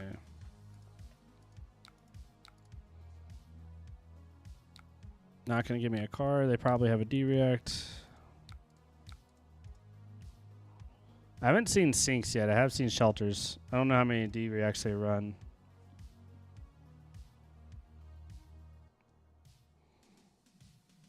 Giving me Tunic. Okay, we'll take that. You know, it'd be really cool right there. The new arms. I'm just kidding. Completely different play line if that's the case. So this hand is not great. If they dagger first here, we block with Sound the Alarm and cut through. Okay, they're going for a big dagger. We're just going to block you out. Our hand kind of blew anyway. I'm not marked. I get to Arsenal and cut through. The world lives on. It's a good one. Giving me 3 damage and marking me feels bad. There you can... All right, we're probably about to get Orb Weavered here is my guess. Yep. Take this all day long. This is just cold damage and unmarks us. Take it all day long. And they're pitching a sink to do it. Okay, so they're just going for sheer damage. Makes sense to me. We're a little bit in a race game now. Codex. No. Surprising. Not surprising, but knowing my luck, it's surprising. 1, 2, 3. Sick. Now we get to threaten 2 breakpoints. If they do block this, then we still get to threaten mask. Okay. Still doesn't block it out, which is kind of funny. So if we lead with a cut through in our hand there, then they can like stop the... Actually, no, either way, it doesn't matter. Good for us here. Kodachi is useless at this point, but it's fine. Potentially forcing out 2 cards here. No, they're not going to do it. Ooh, boy. This is one of those times where drawing from Ira is good. Yep. Bunk. 6, 10, 14, 18, 19 damage turn. 4 card 19 because they let us draw. We'll take that. Oh, they just quit. What would I have named there? The funny thing is I would have named Codex. I would not have named Mantle, I don't think. Based off what they had blocked with already. I love when people quit just because they made an incorrect decision.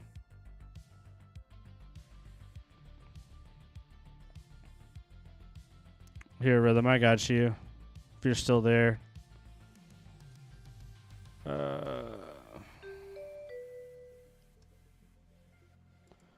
Copy invite link.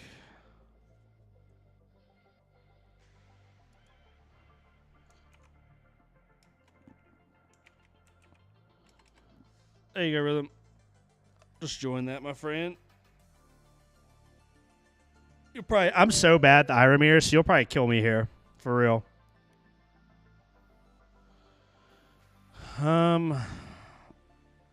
Definitely go second. So I would assume I'm gonna play you Rhythm like I would assume if I saw an Ira next week, where would they be? And you're probably on the NIMBY version, is my guess. So I need to be a little bit more aggressive into you. That doesn't really matter. Humble doesn't do a whole lot into you. I think we just play generic 60. And if you fat deck me, you fat deck me, but I'm not going to play around that.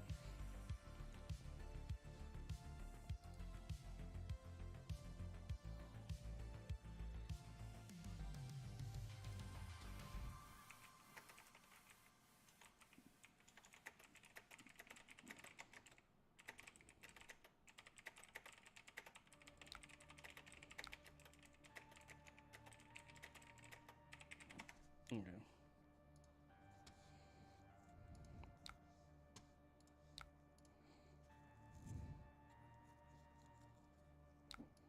Yep, Flick Knives. I would be very surprised if this is not an NIMBY list. Yep. Wait, what? Oh, yeah, this is 5. What am I? I'm stupid. Wonk.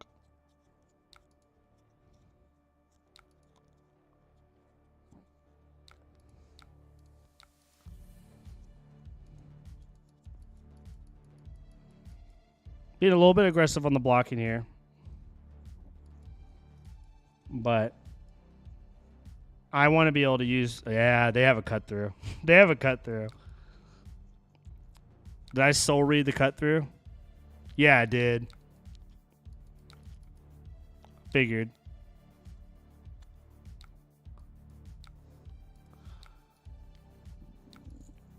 We use a lot of our equipment there, but I want to keep this Bittering Thorns. And then I draw this hot garbage. You can't make this shit up, man. Only Ira. You cannot make this shit up. Flick flacking me. Got it. So now we just play Sensor.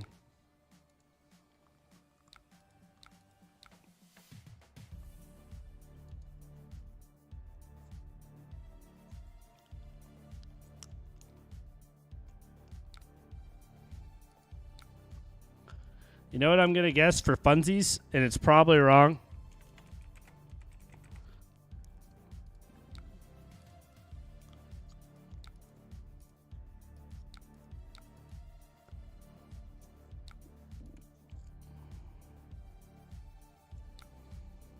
Yeah.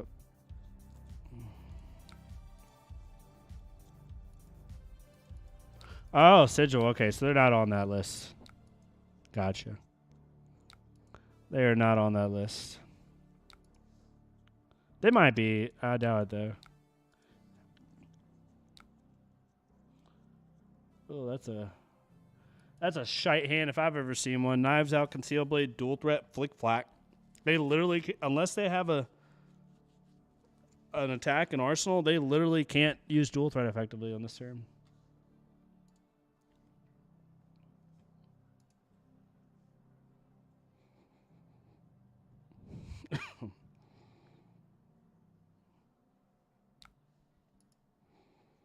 Okay. They're keeping the flick flack in hand with a dual threat. It's very interesting. I'm assuming they're going to pitch away the dual threat. Yep. And they're whatever this is. You know what? We're going to do this. Oh, that's a good one to go into. Interesting. Okay. I didn't even notice. 59. Okay. They only boarded 61 cards into me. That's not bad. Yeah, it's a battle of the crappy hands for sure.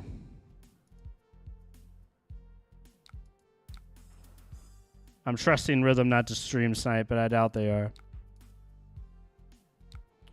No.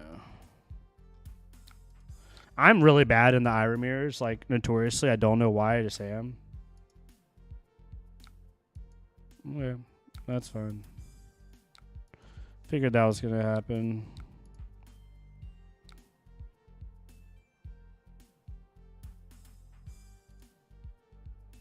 Pick up the point, pay in the backside, throw dagger. Pretty decent offensive hand there. They're going to be able to draw some good cards on this turn.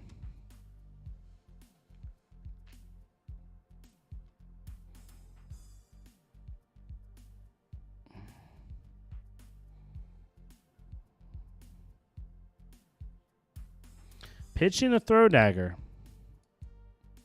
Okay. They have 2 pick up the points. Uh-huh. Bringing that back. We fate for seeing this. Yep. It's a good one to opt into.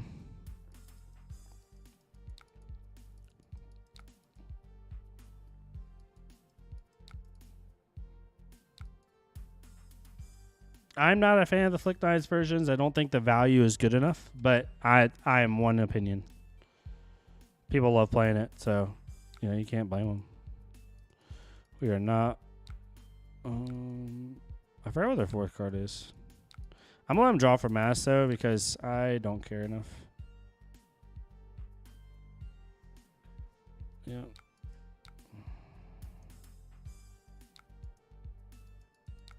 They're probably gonna move to end here. Okay, they didn't. Thank God. It was paying the backside. That was our last card. Get rid of you.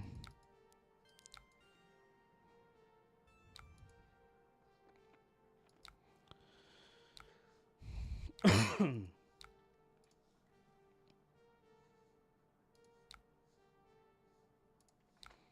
go ahead and do this. Yeah.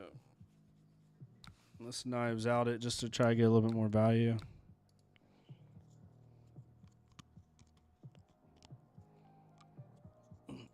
This version of their deck has a lot more 2 blocks than mine.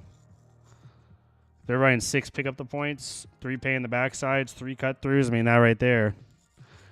And Bittering Thorns, I mean, that's 15 cards in their deck. They're 2 blocks minimum. And they're running up 6 probably. May not up 6. They might not be running up 6.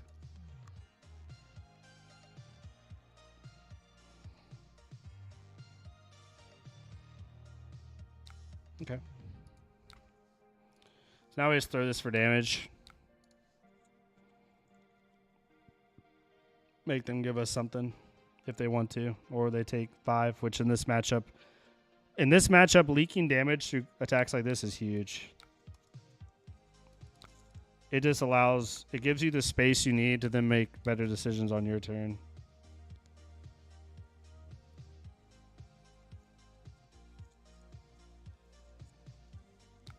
A cut for you, huh? Go ahead and flick.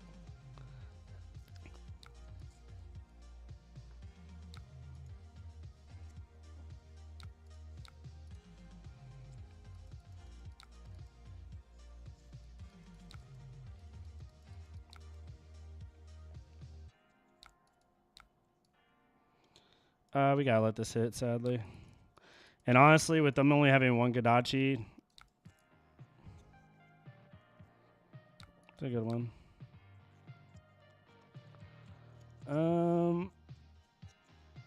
I don't think it's worth it.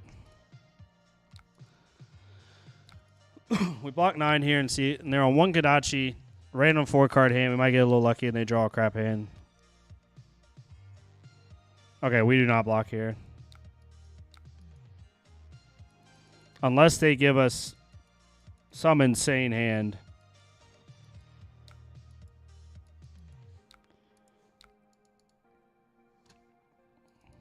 Okay, they just took a...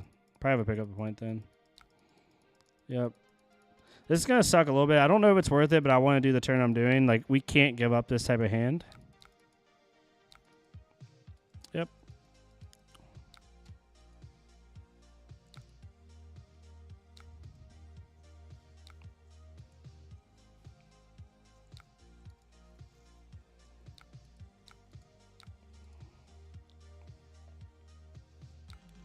And the way I'm going to do it, we're going to threaten mask at the end of the turn.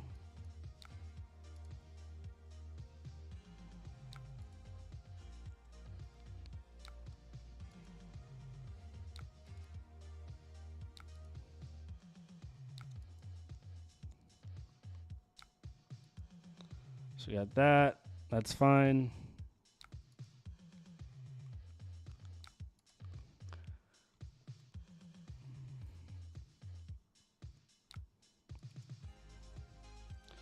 Not getting this is a little crappy, but I didn't expect them to de-react to Kodachi.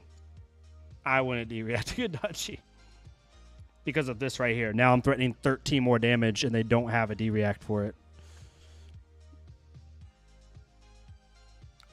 I mean, you prevent mask, but you just took 13 to the face. They do have a 4-card hand, though.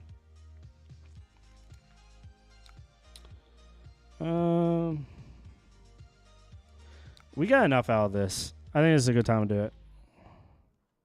We got what we need to get out of it. Got it.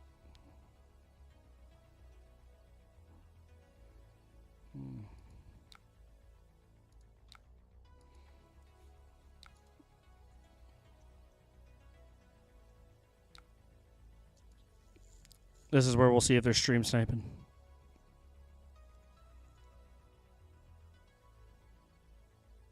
Yeah, figured.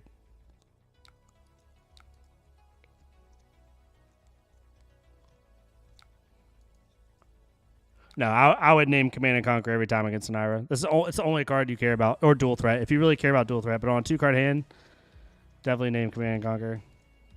I was just gonna see if they were smart enough to name it that, to be honest with you.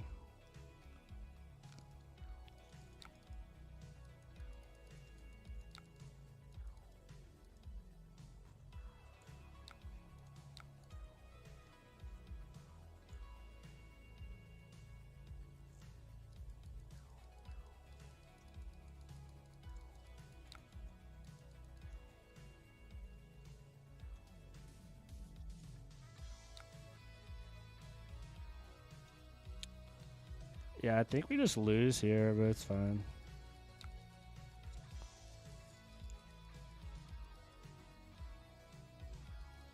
GG's.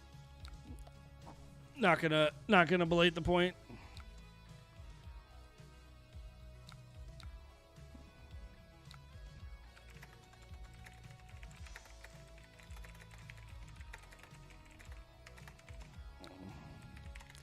Me drawing 8 reds in a row does not help.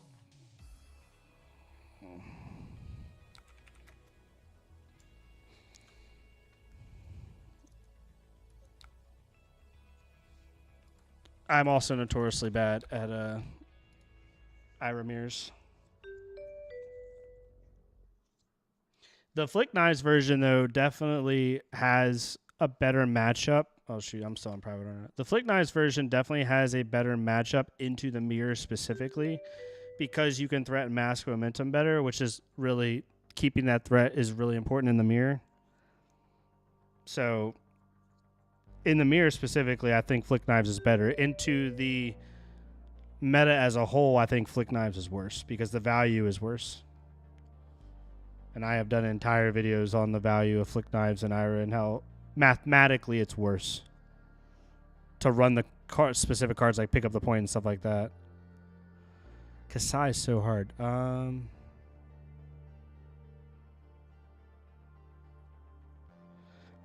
Counting that game, I beat a Jarl. I beat Mario. Oops. Hold on a second. Let me figure out what I need to put into this girl. Probably Humble. All my D-Reacts. We'll just do the value thing. I beat... Who did I beat? Let's see. I don't remember who it was just now. Who did I just play? Yeah, we beat a Jarl, beat a Prism, lost to Verdance, beat a Arachne, and then lost that Mirror just now. It's not too bad. Some good, some bad games. Ooh, this hand is interesting. I think we just play out Kadachi Sensor to try to fish for a go-againer. For an extender here.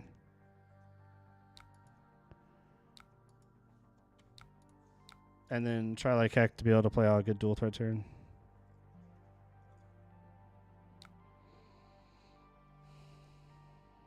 Yeah, no, the E-Strike makes complete sense to me, Sharp.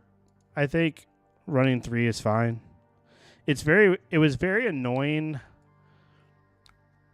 back in the Enigma time frame because you wanted to be able to go as wide as possible, and E-Strikes kind of hurt that. But I think in this current meta, I think you could argue it for sure. Dude, I can't draw. My ratios are as good as they can be, but this is insane. You cannot block with your dual threats in this matchup either. You have to play them.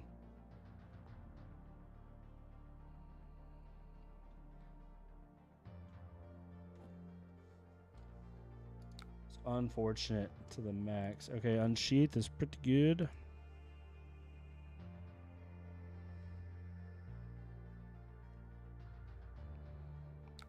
There is literally zero reason here. We might have to pause on this next play just to try to utilize one of these dual threats as good as we can.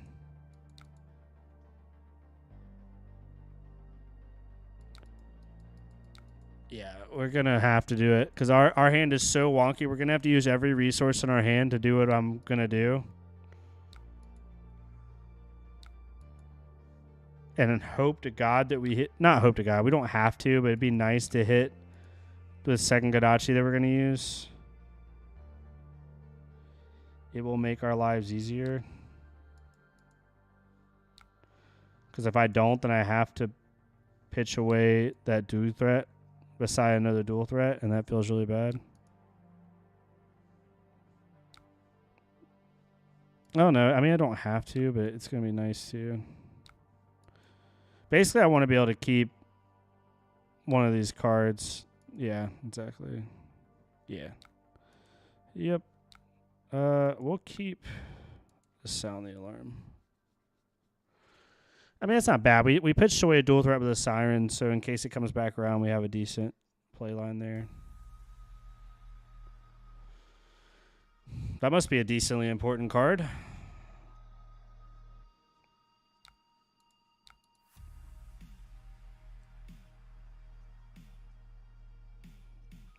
Spoils is good.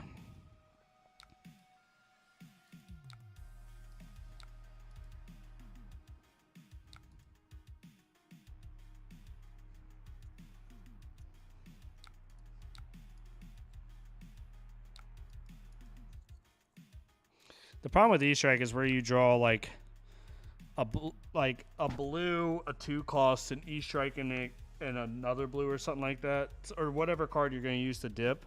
Like, it makes it very weird. I mean, you can E-Strike for 6 into the 2-cost. It's not bad, but it makes it a little bit wonky sometimes.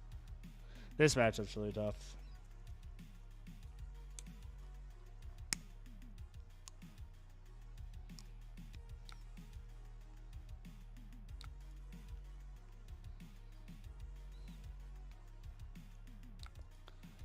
Giving me an in the swing is interesting. We're about to see what your whole hand is. Oh, that's absolute perfection.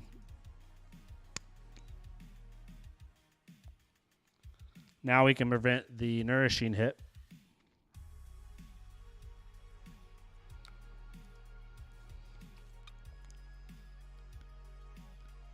What is this hand? Bro.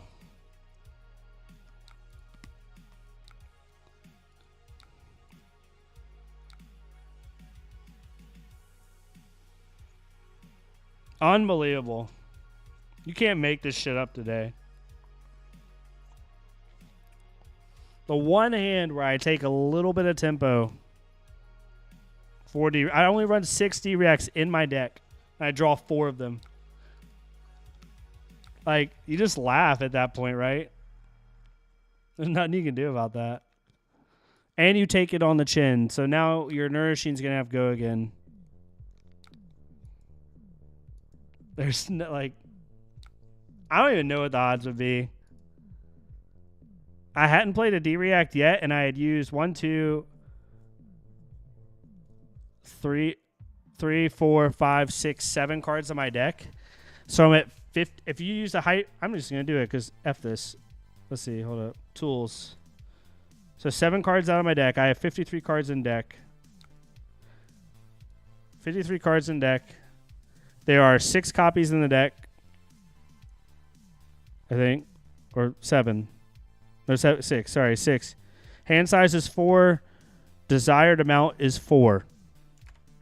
The percentage for me to get that for greater than or equal to 4. Wait, what am I doing wrong here?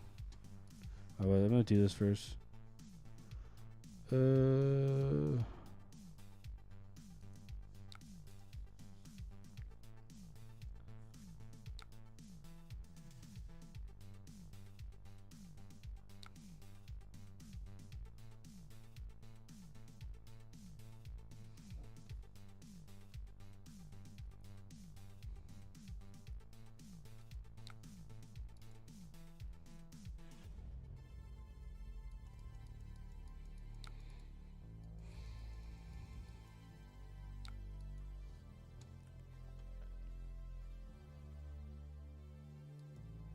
It's telling me 0%. I must be doing something wrong math-wise for having a geometric, but it's...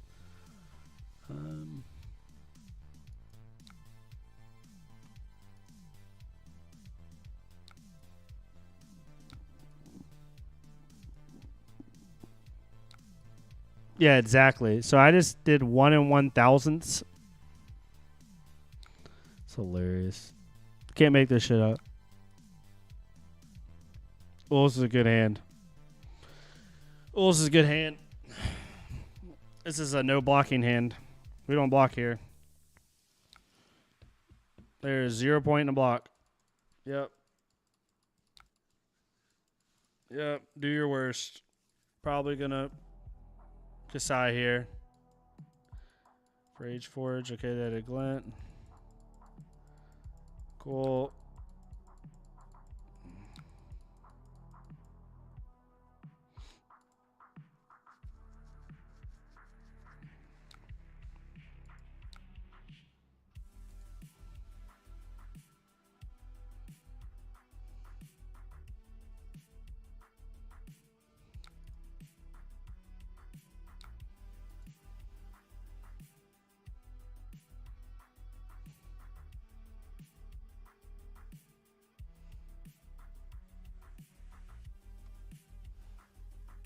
Okay.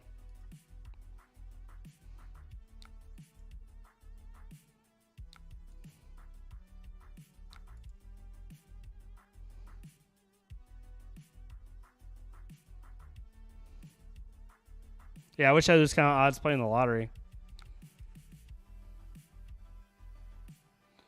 Man, they just had everything this turn, huh? Take it on the chin, D-React. All that good stuff. Okay, you're just going to give me your whole hand. I mean, you got 2 vigor and an agility. So they can literally swing with both swords here. Oh, you got to love it. You got to love it.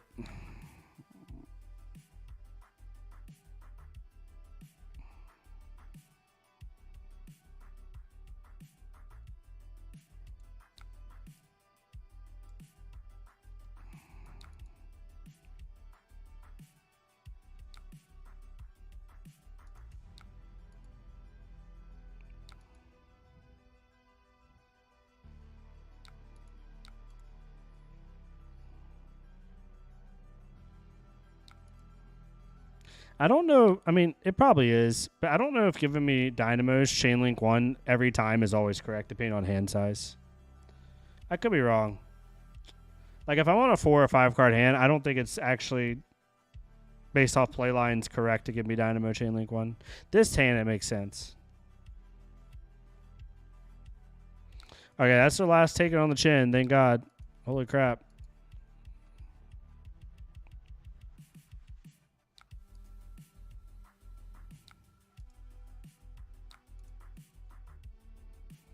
We're keeping up with them pretty decent, though. Kasai is a very difficult matchup for us.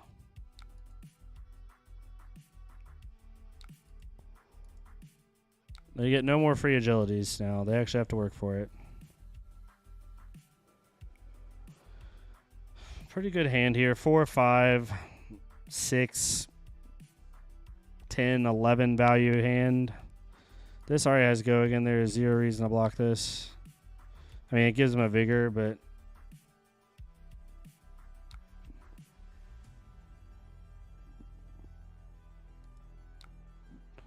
we can save a little bit of value here and go 4, 1, 6. Still threatening mask. And it makes them have to give us a card and Dynamo's Chainlink 1.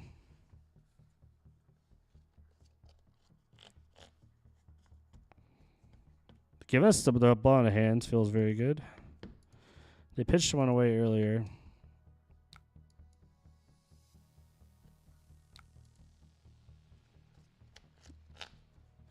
And we just 7 this. Gives us 8 value. Plus the 4, 3 card 12. Not bad.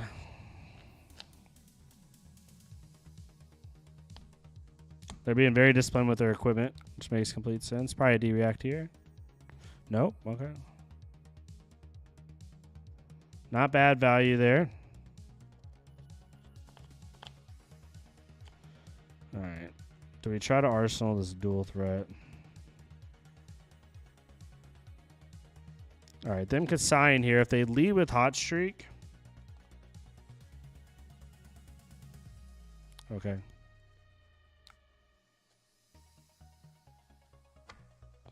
I think we just give them the gold. They already have a gold anyway. Yep, that's why we do what we do.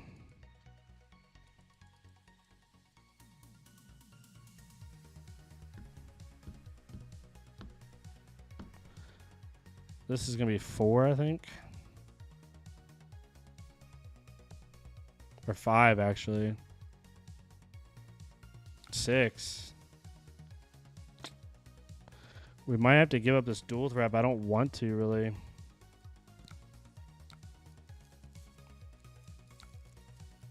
They're going to block this, take 2 damage, arsenal, dual threat, try to go from there. Yep.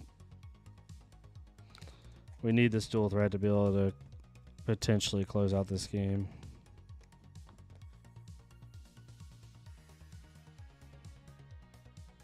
We might have to block with mask here soon, too, just to get some value. Nope. Yep.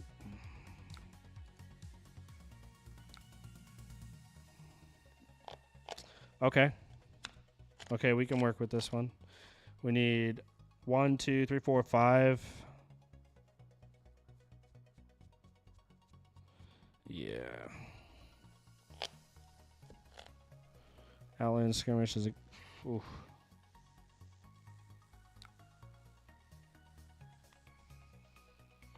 Yeah, Rhythm. I thought you were going to be on the... you know what I'm talking about, the NIMBY version. That was just like my random guess, so I played it that way. And then when I saw the sigils, I was like, "Oh no, never mind." I'm so bad at Ira mirrors, like so bad.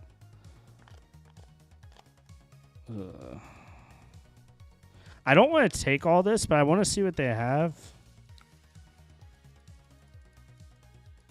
because they just side away their nourishing. So if they have one more, I want to be able to block it.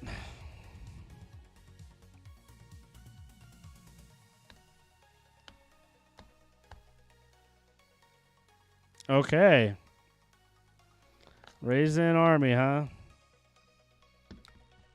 This hurts.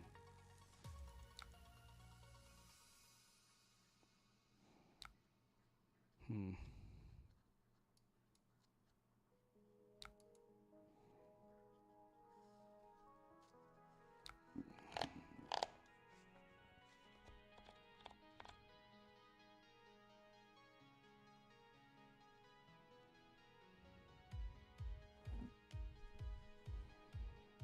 Hmm.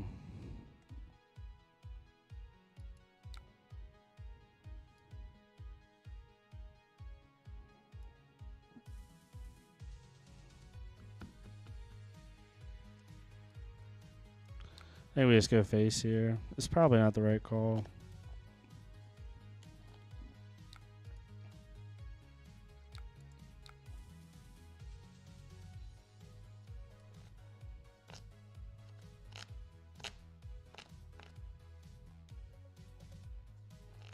Yeah, it's probably wasn't the right call. I probably just, but at the end of the day, like, they are now going to outvalue me. Three Centauris is huge. Games are not going our way today, but also we've made some mistakes for sure. Playing on stream for me is a lot more. I play so much more reckless, I guess is the word, when I play on stream. Okay, so if they let this hit, then we just play CNC. If they don't let it hit, then we play sound the alarm. So like either way, we're getting the full value. Okay, they're gonna let us do this. Sick. Honestly, I think sound the alarm makes more sense here. To guarantee that we go get a direct. And they have a provoke. It's even worse for us.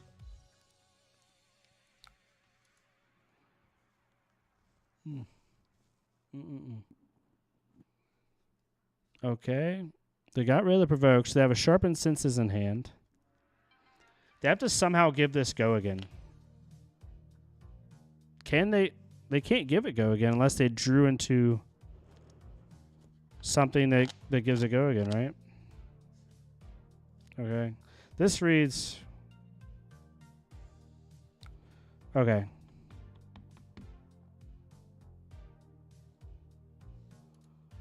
We just do this. And we make them have a go again piece. If they have it, they have it. It's fine.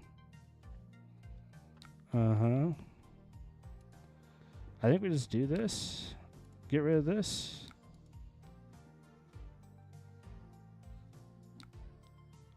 That's interesting. Okay.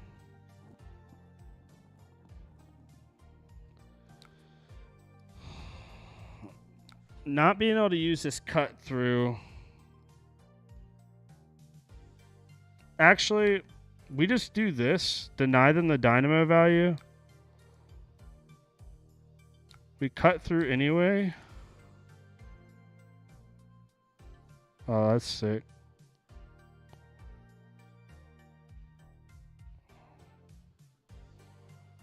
I think we have to ignore the Centauris like constantly right now.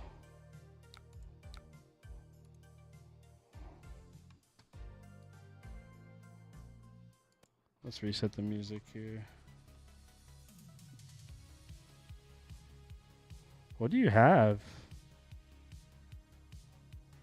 Oh. They could just give me equipment here and not die. Yeah, it's probably their best bet. We've had some close games though. I've had little errors for sure that I'll go back and watch. Playing on stream though is hard. Playing on stream is hard.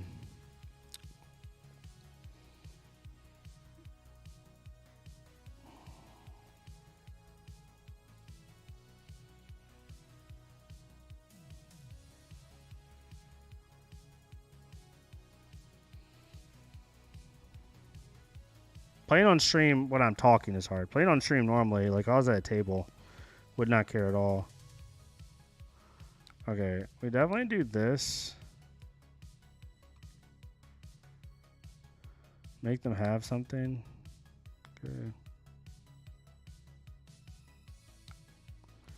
Gotta let that go.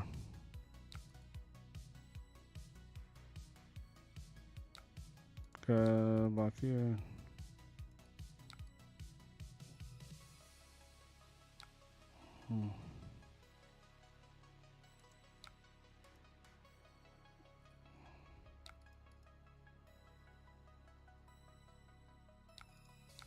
Good game. It's lost to a Verdance, 1 life to nothing, and a Kasai, 2 life to nothing. Considering those two are two of our worst matchups, like I'm not upset about it, but I'd rather win those matches, yeah. It is what it is.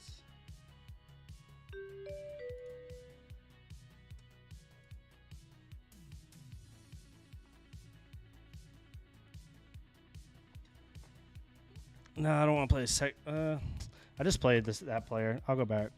I'd rather not play the same player. We'll wait a second. Yeah, so far this hasn't been too bad. 3-3. Yeah, some good, some bad. My general matchups aren't too bad. Like Kasai, how am I in the Kasai? 1-1.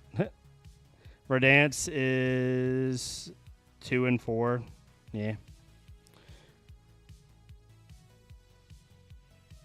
As you can see, my Prism game's not that hard. Victor's also a really fun matchup. Pretty much 50-50 into Victor. But my overall win percentage, I mean, it is what it is. It's not like that great, honestly.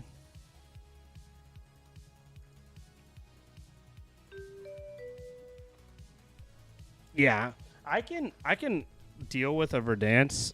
The other two, I mean, they all suck. Don't get me wrong. We are not favored in any of them. But out of the 3, I'd rather see Verdance the most. Okay, Syndra. This is the one matchup where everyone thinks we're favored, but I don't agree. If the Syndra's good. Erase Face for sure. Humble for sure. We definitely just want to go fast. And they left. Boo. Oh, lordy. Well, here you go. We're playing all our bad matchups today. How to play against Prism. Run 18. I don't mean this in a funny way, but it is a funny way. Run 18 poppers in your deck. That's what I do. Like, I mean, against Prism, I have what? 3 Command and Conquers, 3 Erase Faces, 3 Humbles, 3 6/9, 3 Sirens, it's 12, and then 3 Blanches. So I have 12 6 poppers, 3 7 poppers, and 6 defense reactions. Unless the Prism plays perfectly and kind of catches you on a bad hand, you just win. Because you can clear their board and stop everything they're doing. Okay, we don't attack here. I don't want them filtering at all. Hey, we're going through the ringer today, though. First Verdance, then Kasai, now we're playing Florian. The 3 matchups we don't want to see. Let's see if we can make this game at least a little interesting. Oh, never mind. Hold up. I didn't. Forgot to put in AB. I forgot to put in AB. Like a dummy. Like a dummy.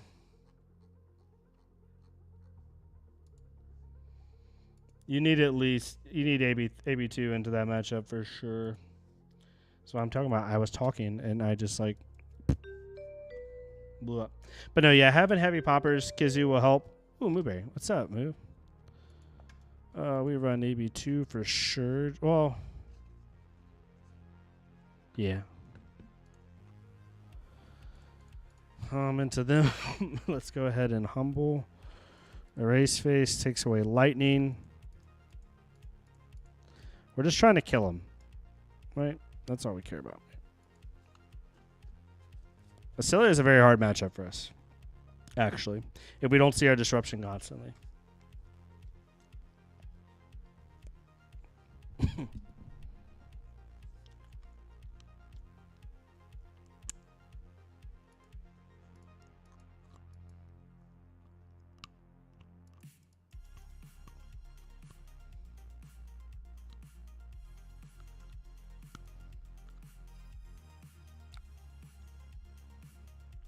Side note, the new Riftbound cards look sick, and I am super excited for a League of Legends card game. Like, physical card game. The Teemo cards look hilarious. I don't know if anybody else has been following that.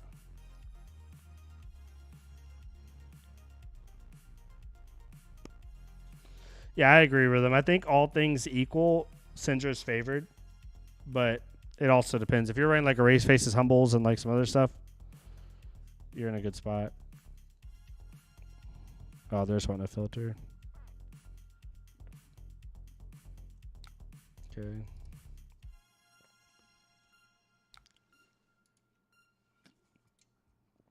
It's a decent setup for them.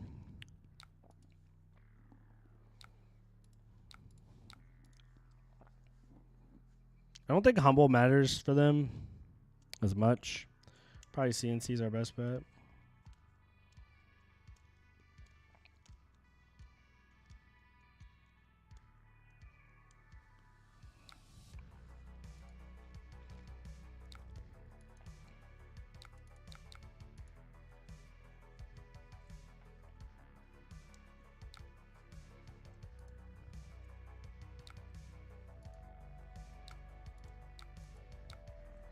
We'll keep the sound the alarm.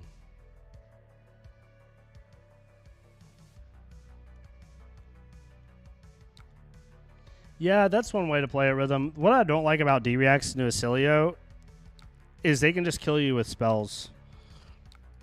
Like, a good Acilio is just going to combo kill you if you're too defensive, if that makes sense. Although it doesn't seem like you're playing, like, hyper defensive. But, like, if you play really defensive into them and they actually, like, take their time and you give them enough time to set up, they are going to just kill you.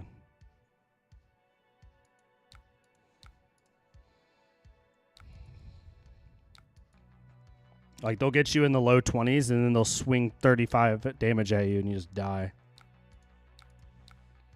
So I want to be a little bit more aggressive into them, but that's just the way I play. Because you can still have the disruption package.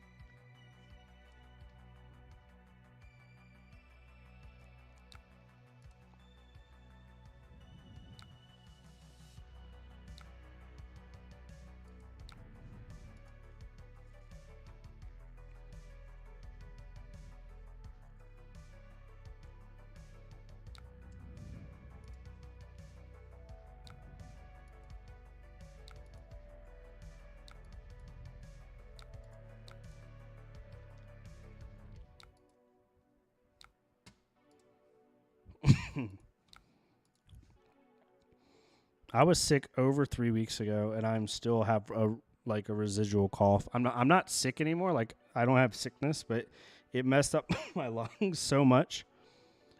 Okay, Flurry and Charge, Channel Lightning Valley, Sigil of Brilliance, and a Sigil of Lightning. Okay, so don't let Flurry and Charge hit. Got it. They can't even block this. They just have to take this.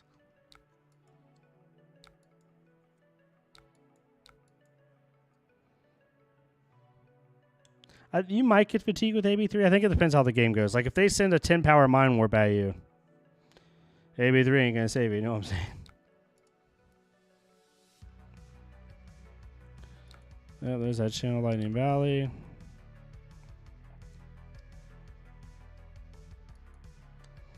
Erase Face is going to be perfect into this.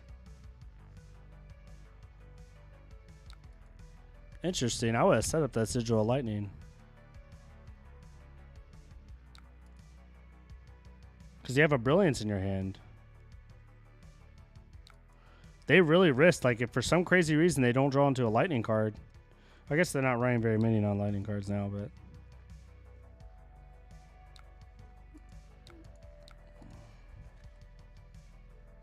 Like, I think you just arsenal the Lightning there, play the Brilliance out, and you potentially have a 6-card hand.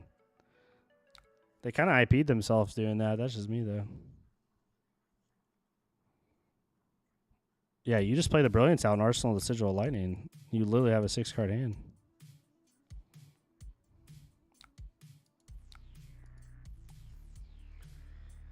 Gonna give me your equipment here? You have a really good turn, maybe?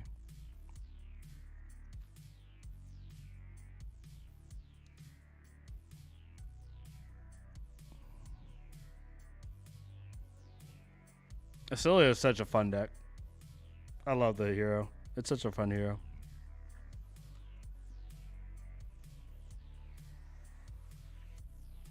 How long have we been going, y'all? Over 2 hours. I normally don't stream this long. Oop. Oop, oop, oop, oop. Bonk. It's during the day, so I know not as many people can watch, but because I work night shift and when I work, I don't have a choice. All right. On hit, turn off lightning. Pretty big deal.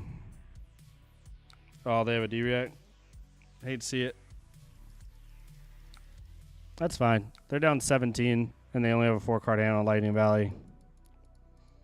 This is where having my D-Reacts would help, but I feel pretty okay with this.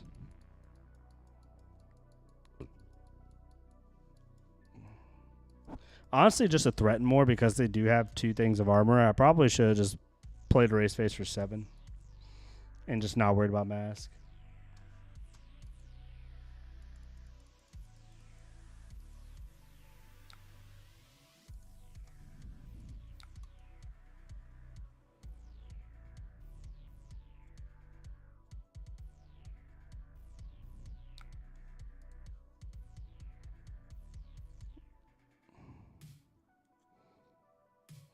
Okay.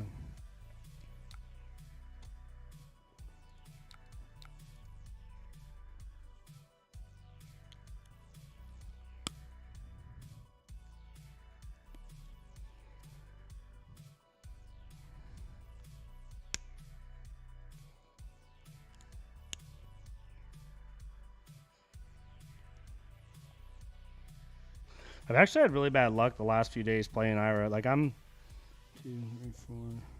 Not luck. I mean, it's lost 5, 6, 7. Yeah, I'm 3 and 7 in my last 10 games on Ira. Not doing that good. We're having a slump, y'all. That's fine. All right.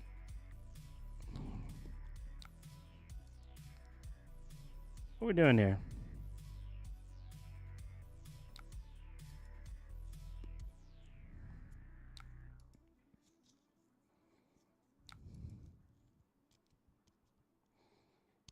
I know this is a brilliance, so I'm going to give up mask here.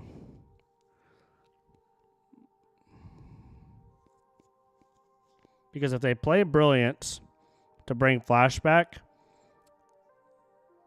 then they can't pitch to keep Channel Lightning Valley alive.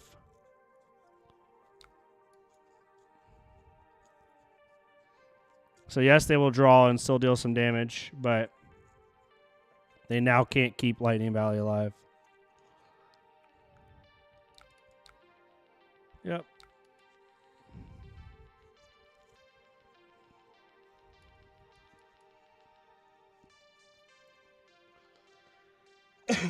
But they will have a pseudo 6-card hand with freaking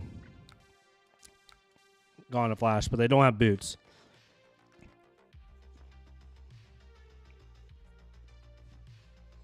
So this isn't awful. I trust that Cilia will stumble.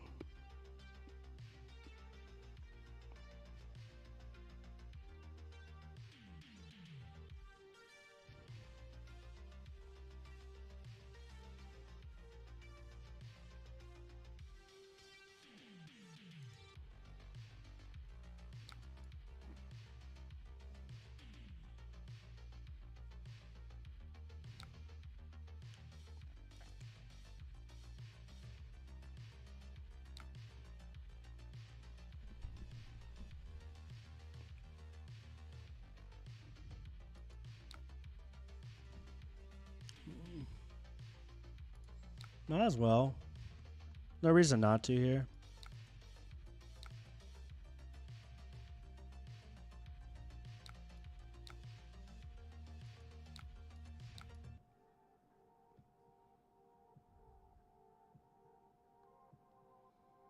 I'm assuming they have a Channel Lightning Valley. Yep, there it is.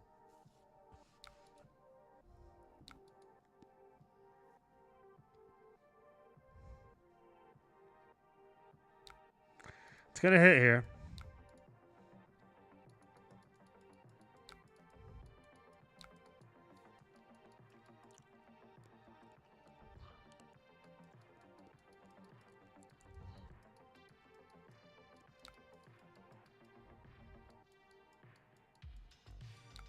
All right.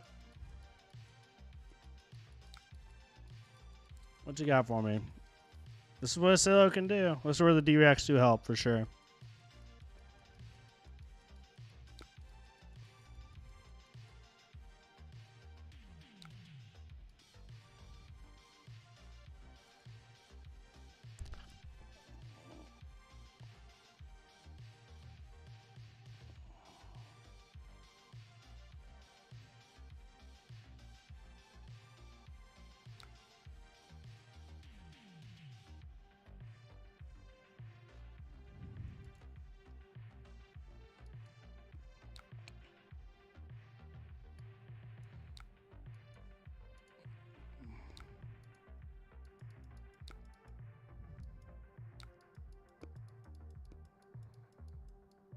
This doesn't let them play it.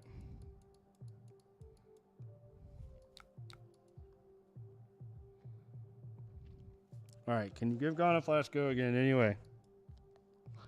We're about to find out.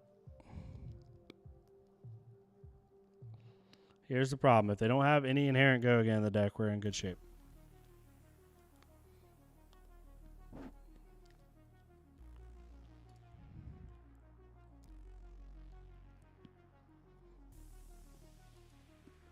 That's a good sign to start. Especially since it's electrostatic discharge. It's a really good sign.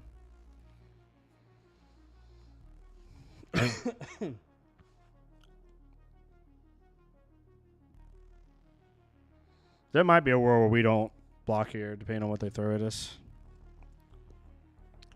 Like, if they throw Gone, I think we just let it hit and see if they have a blink.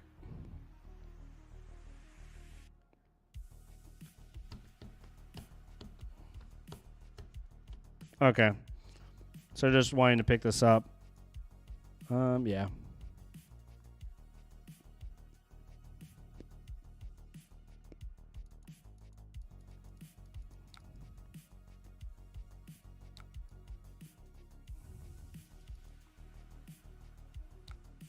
Interesting.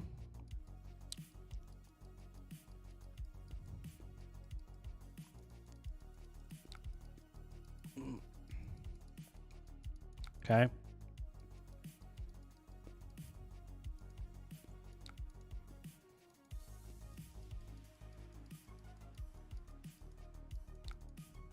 Okay.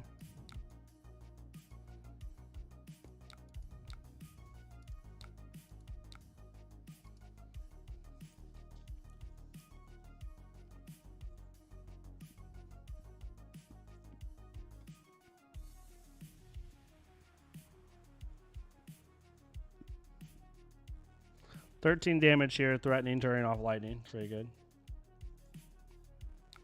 Okay.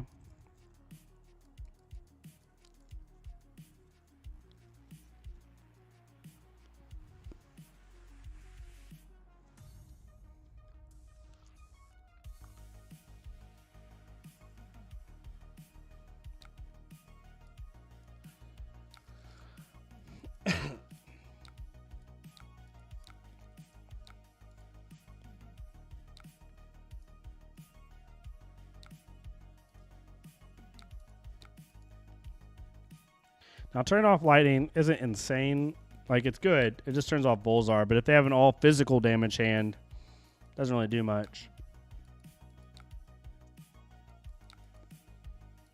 Okay. So we turned off lightning here. So now we know there's not going to be some giant spell at the end.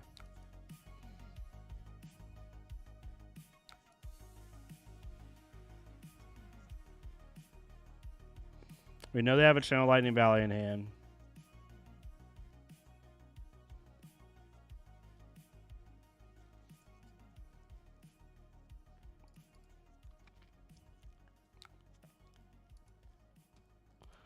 Okay. Okay. You and you.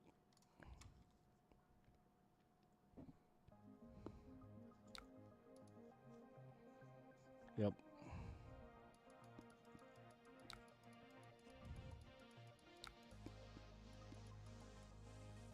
Pretty good. I forgot what this is.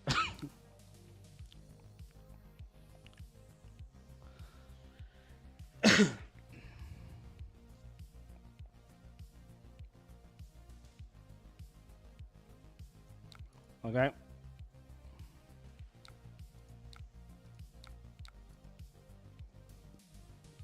Like, I know you have a lightning in your hand.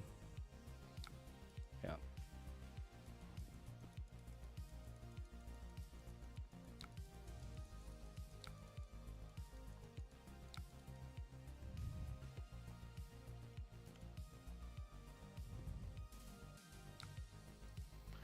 If this is a gone a flash, yeah, it is. Okay. That hurts a little bit, but it's fine. They can't pitch to lightning here. There's no lightning, so this channel lightning valley is gone.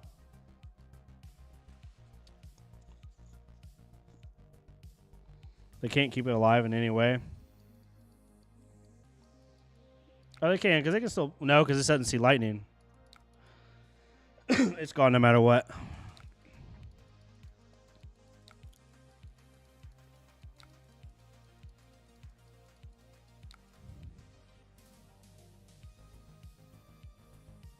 Yeah. I don't think they remember to raise face.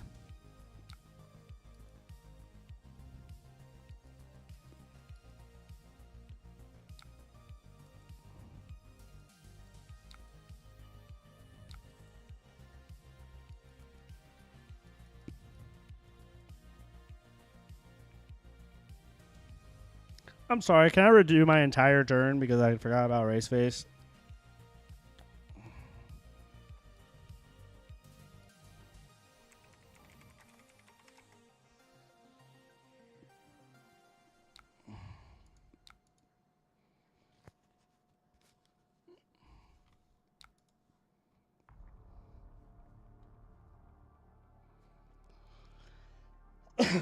Here's the thing. Do we think they have the third channel Lightning Valley? Because if they don't, unless they threaten a lot of damage, we could do some good stuff here. I mean, we have a 1, 1, 2, 6, 14 damage turn at a minimum. It's not amazing, but it's not bad either.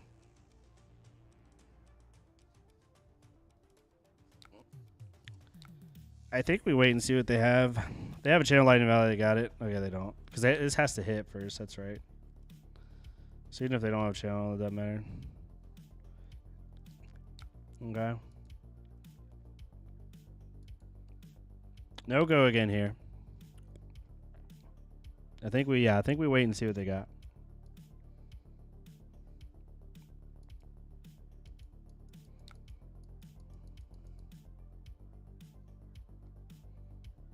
Okay.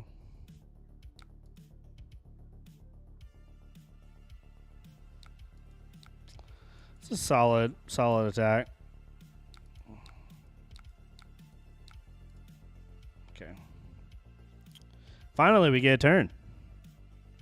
Is it my turn now? Yay.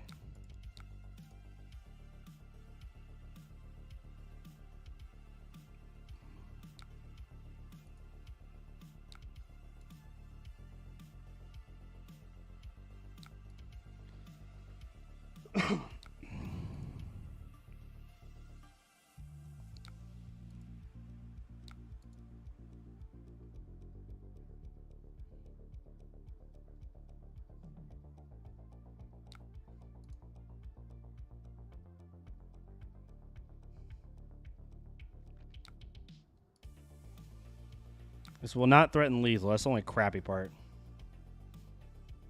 I'm not forcing a card out of their hand right now. It feels really crappy. But other than that, it is what it is. If they do not block here, I'm scared. Yep, we're scared. But with no Lightning Valleys, well, at least only one Lightning Valley left. They pitched away the Gone a Flash. I'm very curious to see how they threaten my life total here. Oof, and we have a very good hand to start. Or they might just have 3 non-blocks in their hand. And the fact that we're getting rid of an electromagnetic somersault. Wouldn't be surprised. Let's wait and see what they got here. Yeah, blink. Yeah. Checks out.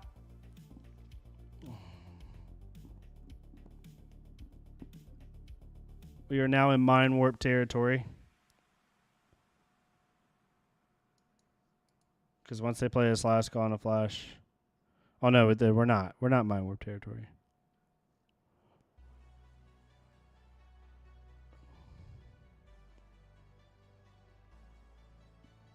We weathered the storm, and I think it's going to be just enough for us. We'll see, though. Silo can do some stupid stuff. We do not block this. Not in a million years.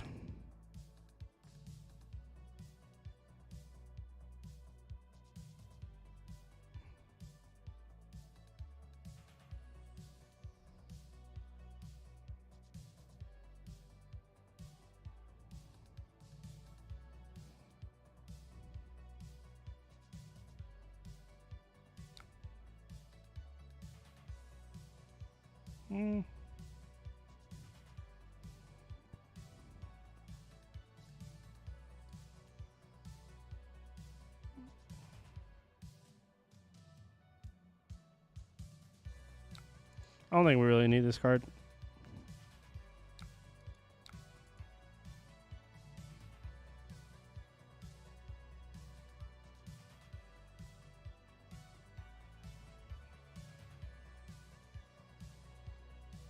They would have to go for a 5 damage.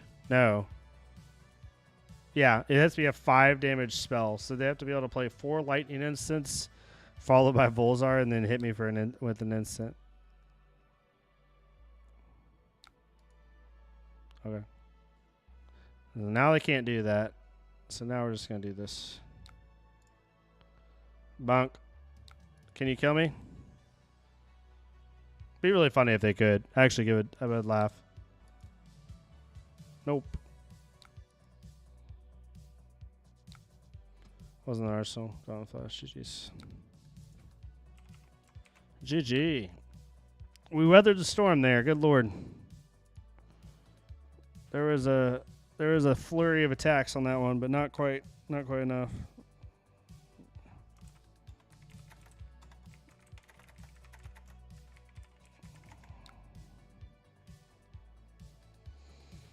They're asking me if I've played against an Acilio. I'm like, yeah, I've played a lot of Acilio.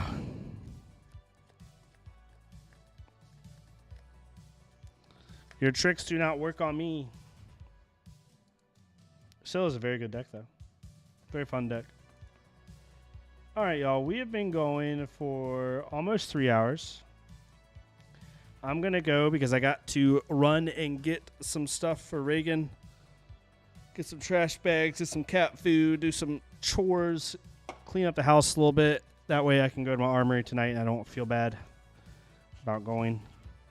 Always like to make sure she's set up, you know. But yeah, I appreciate y'all so much for hanging out. It's been fun. Some good games, some bad games today. Nothing too crazy, you know. I think we went like, what, 4-3? Which is whatever. See, we beat an Acilio, beat a Marionette, beat a Prism, beat a Jarl. Then we lost to a Verdance, the Mirror, and then Kasai. So some good, some bad. Not too worried about it. Ira's in a fair spot now, but nothing crazy. But yeah, I appreciate y'all for hanging out. Y'all are awesome. Definitely check out the video on Ira's stuff. I'm going to be putting out more videos as the spoilers come out. Trying to make fun, interesting content. I might make a little Grand Archive stuff here. I got a lot of Alpha Class stuff I need to just put out. Being sick and then working on night shift just kind of threw me for a loop in terms of like consistent stuff. So I've only been putting out stuff that's kind of low effort for me because right, wrong, or indifferent, like I actually enjoy making Alpha Clash content a little bit more right now, but it's more work because I have to like I can just hit record in an Ira video and just talk for 20 minutes and it's coherent and makes sense and has value.